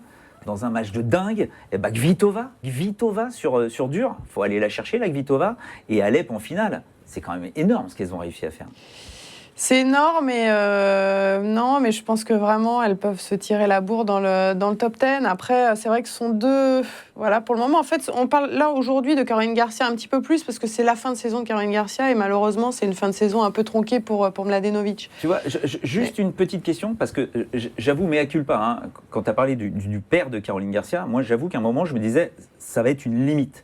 Donc, je pose cette question de... Il y a un préparateur physique derrière aussi. Qui est arrivé là. Il y a alors vous avez des noms sur Twitter, là, je ne sais pas comment tu t'appelles. Lille Frévax. Quel rôle a eu son père dans sa transformation? Et n'est-il pas plus une limite qu'un atout? On ne peut pas poser cette question là, aujourd'hui, parce qu'elle est où la limite? Il n'y en a pas. Aujourd'hui, là, elle est neuve. Elle est en train de progresser. ans. Elle Non, a on dit 24 ans. toujours, tu vois, enfin, moi je sais que dans mon discours, je me dis toujours qu'un entraîneur qui, par exemple, je pense, je sais pas moi, Sam Sumik, celui qui s'occupe de Sharapova aussi, que tout le monde connaît. Sven Grönfeldt. Sven Grönfeldt, qui ont une expérience de dingue par rapport à ces joueuses de très très haut niveau. Est-ce qu'elles ne sont pas plus à même de l'aider à passer une barrière supplémentaire? Ou est-ce que son père peut l'amener tout seul, avec son expérience à lui, à la place de numéro 1 mondial. Vous avez mondial? cité les joueuses qu'elle a battues sur son dernier tournoi, quand on va avec Kvitova, Svitolina et puis Alep en finale qui est numéro 1. C'est qu'on peut battre n'importe qui. Après, il faut juste avoir cette constance pour année après année pour aller chercher la place de numéro 1. Mais elle est dans les 10 meilleures joueuses du monde aujourd'hui. Dans les 10 meilleures joueuses du monde, c'est exceptionnel. Son père l'a prise, elle n'avait rien. Enfin, je veux dire, il lui a tout appris.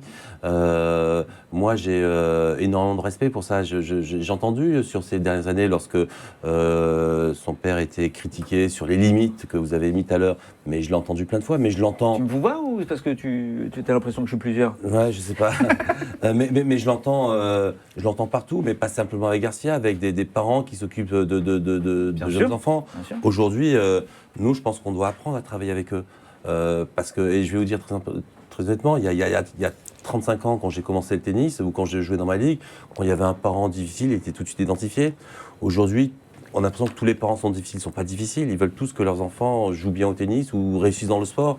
Donc forcément, l'investissement est énorme de leur part. Et nous, faire sans eux, ce serait une erreur énorme. Moi, il me tarde de discuter. J'espère qu'on pourra avoir une discussion avec le papa de Caroline ou la maman de Christina pour que j'apprenne des choses avec eux. Et puis peut-être qu'au contact, quand ils comprendront qu'on les valorise un peu plus, peut-être qu'ils s'ouvriront aussi un peu plus à autre chose.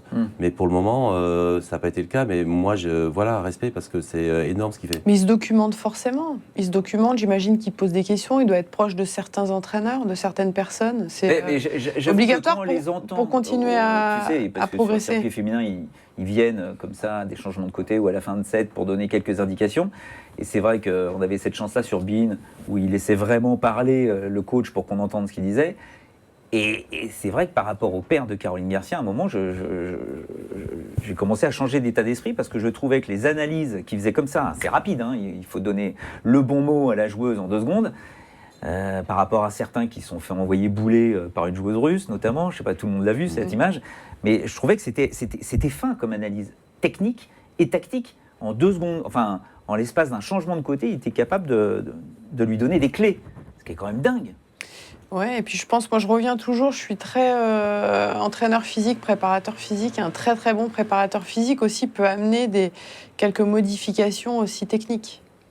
Donc là, a priori, hein, sur ce que j'ai vu, elle a l'air d'avoir trouvé la personne, je suis désolée pour le préparateur physique, je n'ai plus son nom, mais elle a peut-être aussi trouvé la personne qui lui permet de travailler en binôme avec le père pour continuer à progresser. Je sais qu'il est de Lyon aussi, mais il s'occupe du décathlonien... Et qui n'est pas du tennis d'ailleurs. Non, et qui justement s'est occupé d'elle, qui lui a donné tout un programme. Et il expliquait que sur ces 4 semaines là où il lui avait donné tout un travail, mais elle bossait comme une dingue, à se faire mal, et elle continue. Parce que par rapport à la question de l'internaute, c'est vrai que cette question, je peux la comprendre, parce qu'on n'est pas habitué en fait aujourd'hui. C'est que tous les parents qui ont été présents, des joueuses qui ont été numéro 1... si on prend, même pas forcément numéro 1, mais si on prend Sharapova, le père Sharapova, très vite, elle l'a enlevé, elle l'a exclu. Le papa de Marie-Pierre, c'est pareil. Le papa de Capriati. On va pas tous les citer. Graf. À un moment donné, en fait, dans leur carrière assez tôt, elles ont en fait écarté le papa. Que nous, en France, quand on prend le cas des Bartoli, par exemple, Walter a été là toute sa carrière. Oui. Donc voilà, on a un premier exemple. Là, on a un deuxième. Comme le dit Thierry, il y a aussi les parents de Christina qui sont là, la maman qui est sur le terrain. Donc on doit aussi se servir de ça et de toute façon s'y habituer et travailler dans ce sens. J'ai une question de Valentin. Qui a le plus de chances entre Caroline et Kristina Mladenovic de gagner Roland-Garros? La question à 10 000. J'ai presque envie de dire les deux. Mais je mettrais une piécette sur Caroline. Je trouve qu'elle est plus complète techniquement. Non, aujourd'hui, je pense que l'avantage physique est important pour gagner un titre comme Roland-Garros sur terre battue. Caroline est extrêmement forte physiquement, donc Elle était en quart cette année, et quand elle était en quart, on pensait tous qu'elle pouvait même déjà aller le gagner cette année. Christina aussi. Oui, Christina aussi, mais Christina, on la sentait un peu fatiguée. Je trouve que aujourd'hui, et pourtant elle a fait ses très bons résultats sur la battue, quand elle joue bien juste après le quart de finale en Fed Cup, elle enchaîne sur Stuttgart, sur terre battue, en indoor, mais voilà. Elle bat Sharapova. Dans un style différent, Christina a beaucoup de qualités techniques, d'atouts techniques dans son jeu. Elle a une très belle main, elle peut jouer l'amorti, ça marche, c'est un coup qui a très très bien fonctionné sur terre battue pour elle. Elle a ses accélérations au coup droit. Physiquement, pour moi, elle est un petit peu en dedans par rapport à Caroline, donc elle peut encore progresser. Et puis je connais son préparateur physique, je pense qu'elle a déjà énormément progressé cette saison là-dessus. Donc voilà, elle travaille, mais aujourd'hui, je pense qu'avec ces deux filles-là, franchement, j'ai envie de dire, mais nos limites, quoi.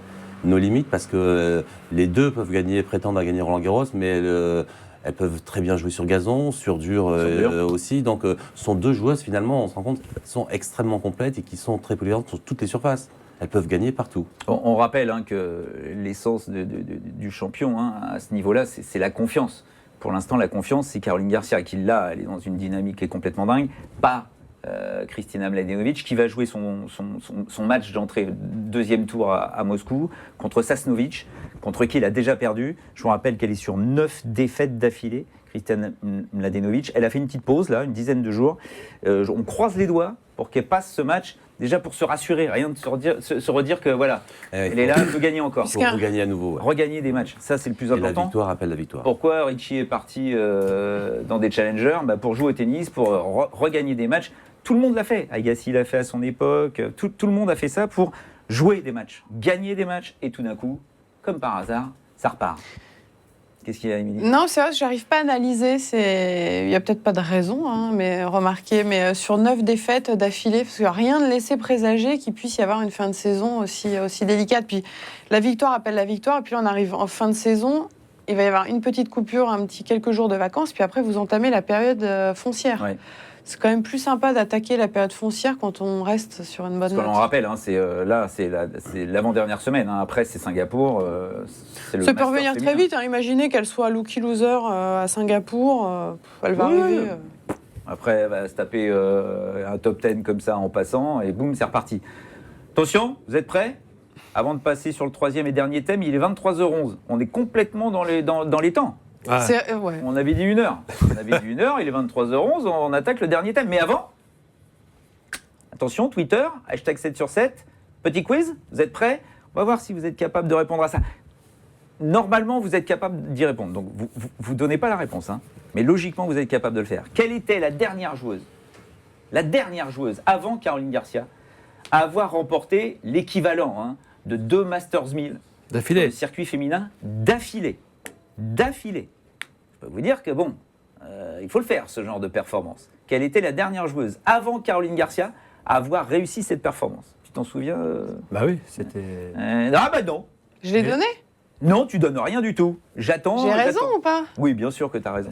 Voilà, j'ai la réponse. Le préparateur physique de... J'arrivais pas à retrouver le nom. C'est Jérôme Simian, qui est lyonnais aussi, et qui travaille maintenant avec Caroline Garcia et le père de Caroline Garcia pour mettre en place ce programme physique qui lui permet d'être complètement dingue, parce que vu les matchs qu'elle a fournis pour arriver à la dernière joueuse, c'est un truc de malade. Voilà, ok, d'accord. Je regarde, bien évidemment, vos petites réponses, mais là maintenant, on passe sur le dernier thème avec la finale de la Coupe Davis.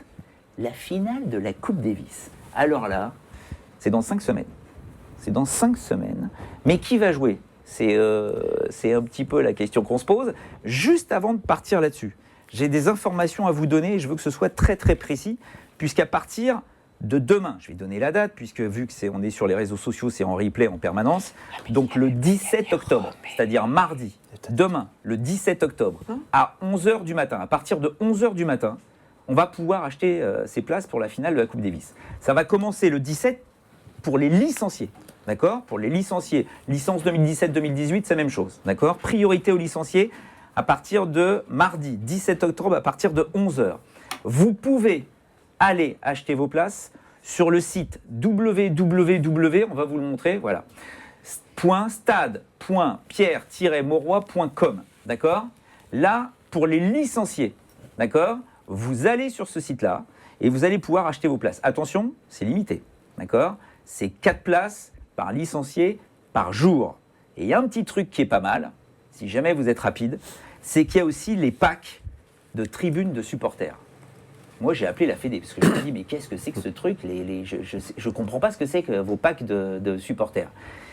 Vous achetez en fait un pack où vous allez avoir le bonnet, l'écharpe... Là, avec l'explication, à minuit, on y est encore.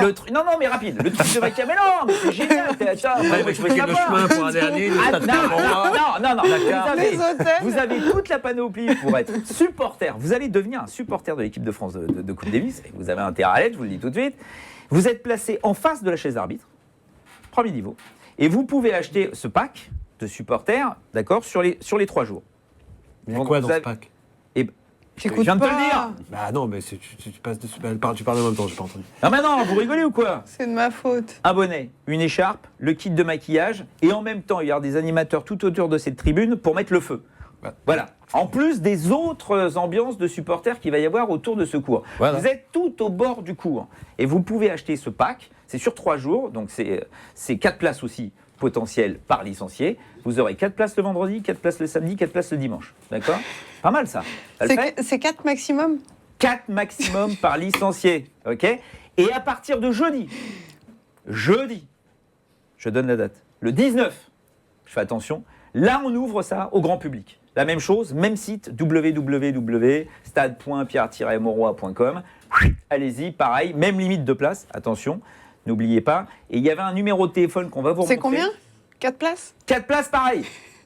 4 places, pareil. Et pour les personnes à mobilité réduite, vous allez aussi sur le site internet, pareil, le même site. Si vous voulez avoir la possibilité de venir au stade Pierre-Mauroy, vous pourrez télécharger un coupon. Et en même temps, il y a un numéro de téléphone. Vous l'avez, le numéro de téléphone? Attends. 03 20 59 40 00. Ok, vous savez tout, parce que je vous rappelle que ça va se passer dans un stade en fusion, avec les Belges qui sont à côté. Il va y avoir de l'ambiance. Donc là, on a envie d'y être. Moi, je vous le dis tout de suite. Gaël, mon fils aussi, envie d'y être. Ouais. Vous avez vu la déclaration aujourd'hui? Bah oui, bien sûr qu'il veut y être. Ouais. Qu'est-ce qu'il a dit? Bah, il a dit dans les journaux qu'il aimerait bien être sélectionné pour la finale de Coupe Davis. Ah ouais? Ouais. Bien sûr, oui. Bah oui. Mais on sait qui va jouer, franchement. Ah bon? Ah bah dis-le nous. Moi, perso... Moi, je vous le dis, hein, il y aura Goffin et Darcis. Ah non, mais on parlait des Français. Ah, d'accord. Non, mais... Non, c'est un peu plus compliqué. Qu'est-ce que tu veux faire avec ce gars-là? On On prend les 2 derniers qui ont battu Goffin dans l'équipe de France, au sein de l'équipe de France. Et puis voilà, les 2 derniers qui ont battu Goffin. Père et... c'est qui il y a un autre Français qui a battu Goffin il n'y a pas longtemps. Gilles. Gilles Simon. Père et Simon. Ok, d'accord. Bon. Mais non, mais sans rire. Là, à l'heure actuelle, si on devait prendre... voilà, on a Joe qui revient, là, qui est à Moscou, qui va jouer Vienne derrière, qui va jouer Bercy. On a Gaël Monfils qui devait jouer, mais qui ne joue pas, qui a annoncé qu'il allait jouer 1 ou 2 tournois avant cette finale de Coupe Davis. Donc bon, Bercy, on imagine, peut-être 1 avant, on ne sait pas. On a Benoît Père, on ne sait pas trop où il en est. Il en est où Benoît dans sa tête? Je ne sais pas. Richie, est-ce que son niveau moyen lui permet de partir sur des matchs au meilleur des 5-7? Physiquement, j'ai trouvé qu'il était bien affûté. Non, physiquement, il est extrêmement bien revenu. Mais voilà, tu serais sélectionneur. Mais voilà, tous. Je ne suis pas sélectionneur. Aujourd'hui, on se rend compte qu'effectivement, il ne faut pas oublier, il y a Lucas aussi, hein, Lucas Pouille. Mais on se rend compte que finalement toute la richesse de notre équipe de France, c'est que lorsque tous les joueurs jouent bien, c'est compliqué de faire l'équipe parce que voilà, on a un réservoir qui est extrêmement large. Mais au même cas, c'est le même cas aujourd'hui. Lorsque les joueurs ces derniers mois ont un peu moins bien joué sur le plan personnel, mais ça reste quand même une équipe extrêmement compétitive parce qu'on a ce réservoir de joueurs qui est extrêmement dense, ils ont tous envie de la jouer parce que c'est une finale, mais d'une manière générale, si on regarde ces 10 dernières années, tous ont joué le jeu en Coupe Davis, tous ont voulu la jouer, tous se sont investis. Moi, je leur souhaite qu'une chose, c'est effectivement de la gagner. Alors pour le tennis français, bien sûr, mais après pour eux, parce que je sais, là j'étais dans les vestiaires Kam à Shanghai, donc je discute avec les joueurs, je sais que voilà, ils ont très envie de la gagner, mais... Ils sont comme des dingues? comme Benoît Paire qui l'a dit, hein, quand il va en finale à Metz. C'était pas comme un dingue pour une finale de Coupe Davis. J'en ai rappelé. Ouais, il faut arrêter. Là, non, mais là, c'est pas possible. Mais au-delà de ça, on doit être comme un dingue même pour jouer un premier tour. Là, c'est une finale, ça se joue en France, c'est la fête du tennis. Mais après, cette fête, il faut la gagner, quoi. Et aujourd'hui, sur le papier, on est favori. Donc voilà, après, une finale, c'est jamais joué. Je pense qu'après, là, maintenant... il est trop tôt pour dire qui va jouer. Il y a encore des tournois. Il y a Anvers cette semaine, il y a Stockholm et Moscou, mais la semaine prochaine, il y aura 2-500, Vienne et Bâle. Tous nos meilleurs joueurs sont alignés, vont jouer. Et puis après, il y aura bien sûr Bercy. Donc la sélection, ils la feront après Bercy. Et je pense que Yannick, aujourd'hui, sait ce qu'il va faire. Mais il décidera. Tu penses que Yannick a une sait certaine idée de ce qu'il veut faire. Après, il va attendre les derniers tournois. T'as mon fils qui gagne Bercy, par exemple, même s'il n'a pas joué, il fait que Bercy. Faut rester... ouais. T'y crois, toi, franchement? Ça reste possible. Non, mais je veux dire, aujourd'hui, par leur passé, leur vécu, il n'y a pas un Français là qui sort du lot réellement là sur ces semaines. Après, il a son équipe, je pense. Enfin là, il a son équipe de double, à mon avis, qui ne bougera pas. Après, sur les joueurs. Imagine, t'en as un qui, je sais pas, qui fait finale ou qui gagne à Bercy. Non, mais il faut donc savoir. Du coup, tu remets quand même, tu te poses la question de savoir si tu le. Avant chaque victoire de la France en Coupe Davis, il y a un Français qui a gagné un grand titre. En 91, Forget gagne Bercy. En 2001, Grosjean gagne Bercy. Non, mais c'est vrai, donc on peut espérer ça pour lancer le truc. Après, moi, je me pose la question de savoir, évidemment, il y a de la concurrence entre les joueurs, parce qu'ils ont tous, comme tu le disais, envie d'être sur le terrain. Est-ce que ça peut pas être dur pour ceux qui ne seront pas sélectionnés? On sait que Tulane avait mal vécu le fait de ne pas être sélectionné en 82. Non, mais je veux pas... Non, mais ils vont tout faire, tous les joueurs. joueurs. C'est une sélection, qu'est-ce que tu veux Mais faire après, ils se plient à une sélection de leur capitaine. Je crois qu'aujourd'hui, effectivement, la bonne chose, c'est tout à fait normal. Ils ont tous envie de la jouer, cette finale. Et je sais que ceux qui se sont investis depuis 10 ans pour l'équipe, forcément, ils ont envie d'y être. Parce qu'aujourd'hui, j'ai presque envie de dire, ce serait une juste récompense pour eux d'aller gagner un titre majeur. C'est une finale Coupe Davis, donc on peut considérer que c'est un titre majeur. Donc voilà, mais aujourd'hui, il est un peu trop tôt pour dire qui va jouer. Je dis, il reste encore des tournois à disputer. Je sais que... donc voilà, mais... nous, on a ce problème en France, qui est un très bon problème, c'est pour construire une équipe de Coupe Davis, on se demande toujours qui on va mettre. Parce que voilà, c'est un problème de riche, exactement. D'accord, c'est un problème de riche, mais on rappelle quand même qu'on a Tsonga. On ne sait pas du tout où il en est. Il faut le revoir jouer. Il revient, il s'est entraîné. C'est pour ça que les derniers tournois vont être très importants. Mais bon, on a Tsonga, on ne sait pas. Mon fils, on ne sait pas. On a Lucas Pouille, qui, bien évidemment, on se pose des questions, puisqu'il en est quand même à un nombre de tie-break perdus d'affilée où on veut bien nous laisser comprendre que ça n'a aucune incidence. Mais si, forcément, dans la tête d'un joueur, quand tu ne gagnes pas à répétition ces points importants, notamment ces balles de match contre Nadal, où il fait un bas du filet sur une balle de match qui n'est pas normal pour un joueur de ce niveau-là, forcément, ça travaille dans la tête. Et on sait très bien que le moteur quand même de ces joueurs-là, c'est le temps passé sur le court, le nombre de victoires, la confiance. Qui a la confiance à l'heure actuelle dans l'équipe de France? Moi, je pose la question. On ne sait même pas en double. On ne sait même pas en double parce qu'on a tellement peur qu'il y en ait un des deux qui se blesse entre Mahut et Herbert. Disons que le double, il est quand même. Il y a quand même la base Mahut-Herbert. Après, et si on a un des deux qui se blesse, bah oui, enfin bon, avec des si et des si. Je me souviens que si les deux se blessent, il trouvera une autre. Même avant Yannick Noah, Arnaud Clément avait essayé de mettre ça en place en disant les loulous, il faut que vous jouiez en double, ensemble, pendant les tournois, pendant la saison, pour faire en sorte que si jamais il se passe quelque chose, qu'on puisse avoir d'autres paires de doubles potentielles entre joueurs de simples sélectionnables. Encore une fois, on arrive en finale de Coupe Davis, en dehors de Mahut et Herbert, voire Beneteau-Mahut, puisqu'ils ont gagné ensemble tous les deux à Marseille. Ils ont mais regarde, tu prends un Gasquet, s'il est dans l'équipe, il peut très bien jouer en double. Je veux dire, ce sont des joueurs qui peuvent très bien jouer en double. Exactement. Lorsqu'ils sont alignés pour les Jeux Olympiques, ils avaient joué le double avant et ils ont tous remporté des médailles. D'accord. Moi, ça ne m'inquiète pas. Je pense qu'aujourd'hui, Yannick va réunir sûrement 7, 8 joueurs, j'en sais rien. Et puis, il leur annoncera. Mais je pense qu'il y aura pas mal de joueurs qui feront partie de cette équipe avant qu'ils se décident complètement. C'est une réelle motivation. C'est vrai que c'est super loin. 5 semaines en tennis, c'est vachement... Oui, c'est à la fois très court, mais c'est extrêmement long. Ouais. Non, mais il y aura une semaine avec 2 500. Il va y avoir un Masters 1000 à Bercy.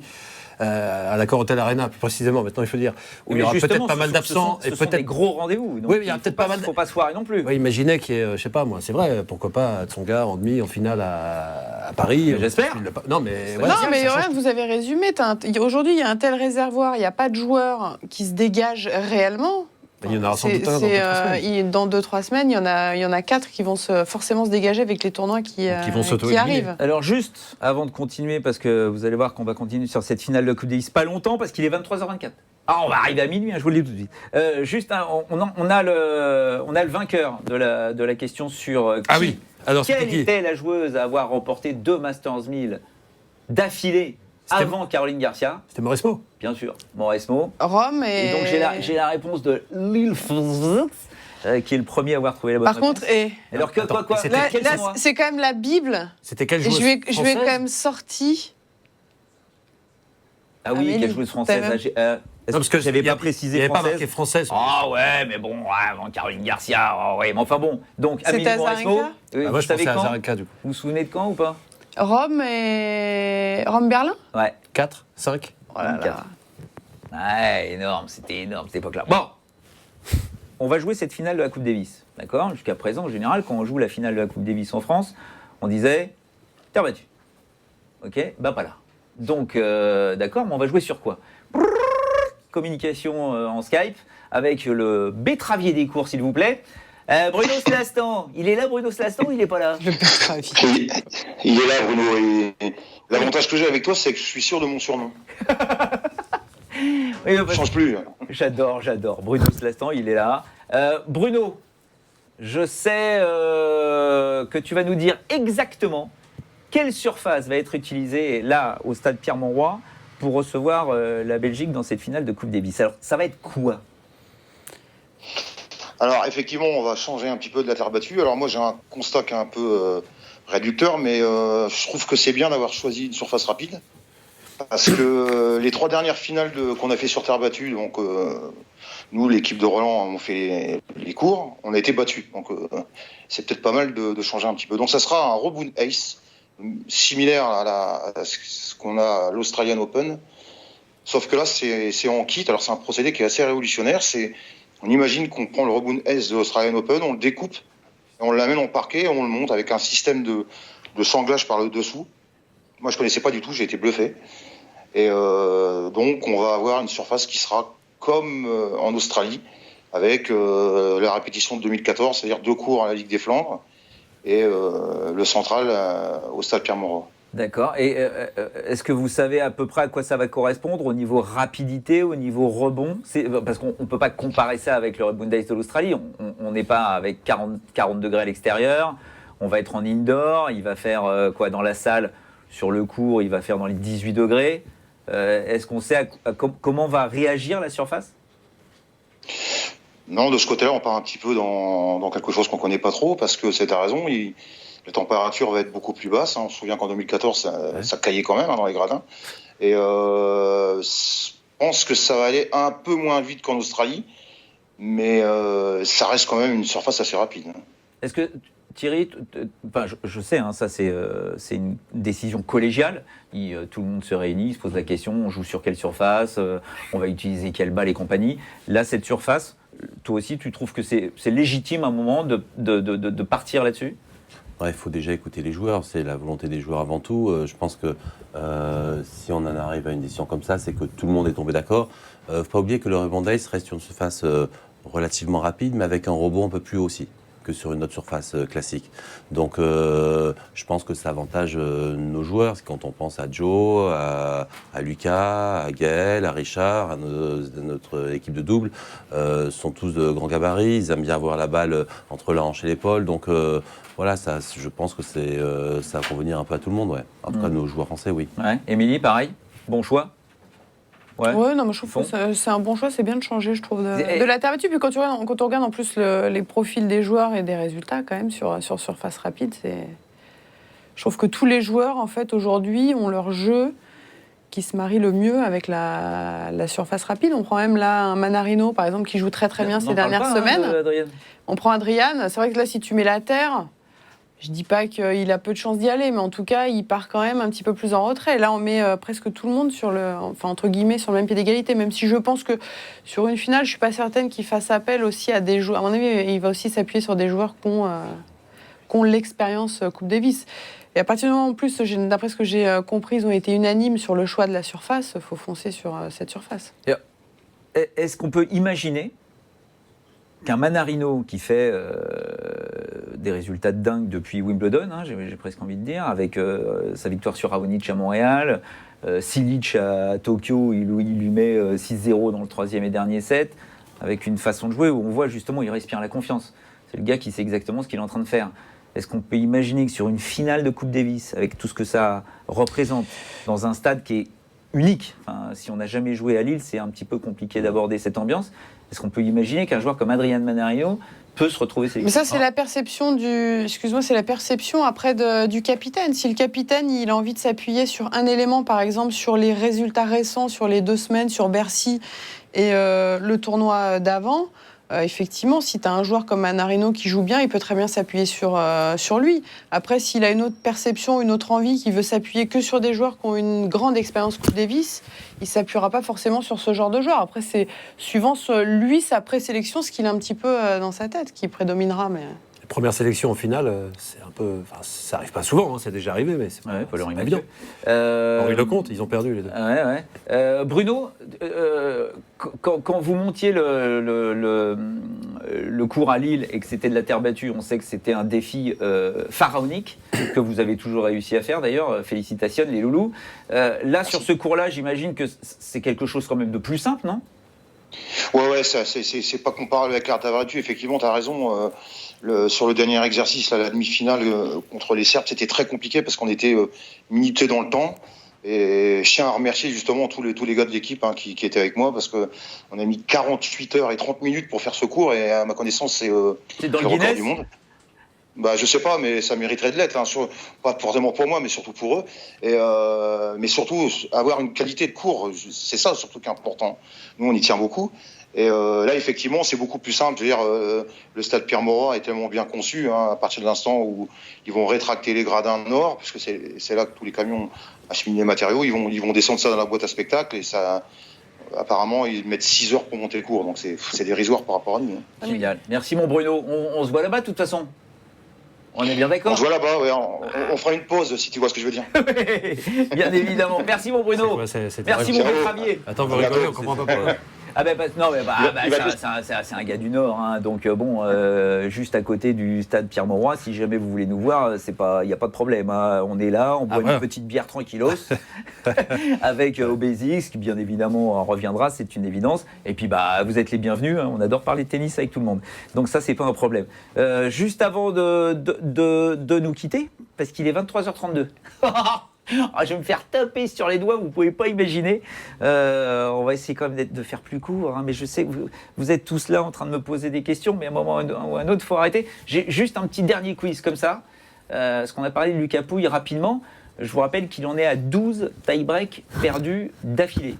Ce qui, pour moi, n'est pas anodin. C'est quelque chose qui, forcément, au moment ou à un autre, te trotte dans la tête. Et il a perdu d'ailleurs à Shanghai contre Fognini au 2e tour, le premier set au tie-break, en ayant une balle de 7. Encore une fois, j'imagine qu'à un moment, c'est pas évident à digérer cette affaire. Petit quiz, qui détient le record de tie-break perdu d'affilée ? Qui détient le record de tie-break perdu d'affilée sur le circuit masculin ? Parce que toi, tu le sais, toi, la piche ? J'ai vu l'autre jour ça. C'est un truc assez hallucinant. Son prénom ? Non, si je te donne le prénom, en 2 secondes, vous allez trouver. Mais voilà, donc je vous laisse répondre très rapidement sur Twitter, #7sur7, ok ? Je vous rappelle qu'on se donne à partir de maintenant rendez-vous le lundi pour 7sur7. À partir de 21h. On va faire ça à 21h, c'est quand même plus simple, 21h. Thierry Champion ne reviendra pas, parce qu'il m'avait dit, si tu fais plus d'1 heure, je ne reviendrai pas. En plus, je sais qu'il y a un conduit, il faut le tenir. Oui, voilà, tu vois, le conduit, il est là, mais je ne sais pas à quoi ça sert, il y a plein de couleurs, et puis bon, il y a des temps, là, il faut que ça dure 11 minutes, 20 secondes. Moi, je ne peux pas faire ça, c'est impossible. Émilie, on te reverra ou pas ? Si vous m'invitez, moi, avec grand plaisir, je suis là. Ouais. Moi, si, je pense que je vais te réinviter. Ça va? Ouais, je pense aussi. La piche, tu reviendras nous raconter des histoires, c'est vrai? Tous les lundis. D'accord.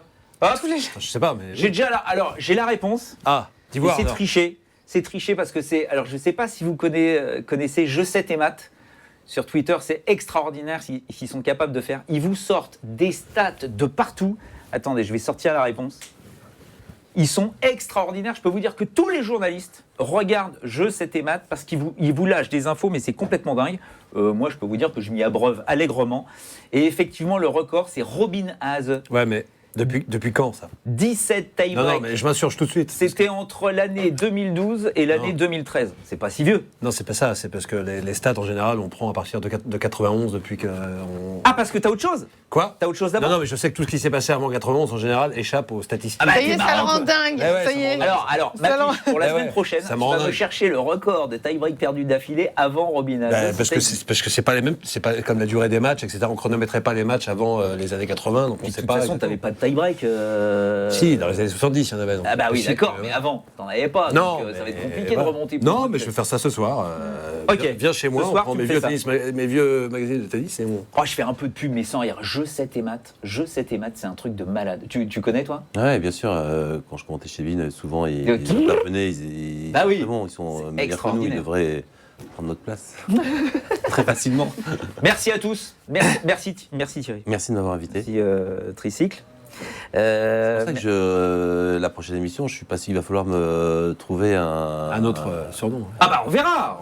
Tu mérites autre chose. Déjà, On verra, ça dure je sais 1h30, tu l'appelles le tricycle. pas. Oh quoi? Oh là là. Bon, non, sans rire, j'espère voilà, ça a été bien. On va débriefer ça, on va voir un petit peu si ça, vous voulez que ce soit plus court ou plus long. On peut faire plus long, il n'y a pas de souci. L'émission a été plus longue que le match contre Brugara. Oh là, bravo, alors toi t'es bien. Non. Sors immédiatement.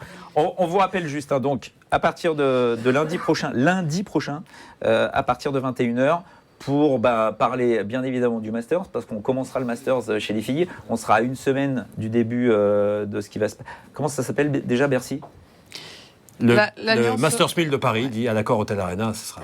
Voilà. Non, le Rolex Paris Le Master. Rolex Paris Masters. Voilà, faut que je m'habitue à ça.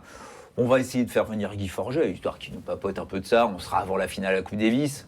Ah, il va s'en souvenir de la finale de Coupe Davis, le Guitou. Hein, Guitou et le Henry, ils nous avaient pas fait vibrer, ceux-là. On aimerait bien que ce soit la même chose, d'accord? Et allez-y sur les places, n'hésitez pas. Vous avez le site internet. Mardi pour les licenciés, jeudi pour le grand public. Prenez des places et qu'on pulvérise le record de tout ce qui a pu se passer en Coupe Davis au niveau du public et qu'on ait une ambiance de dingue avec les Belges. De toute façon, ça va être génial. C'est bon? C'est Parfait. bon. Merci les Tenix. Générique. Allez 1h40 1h30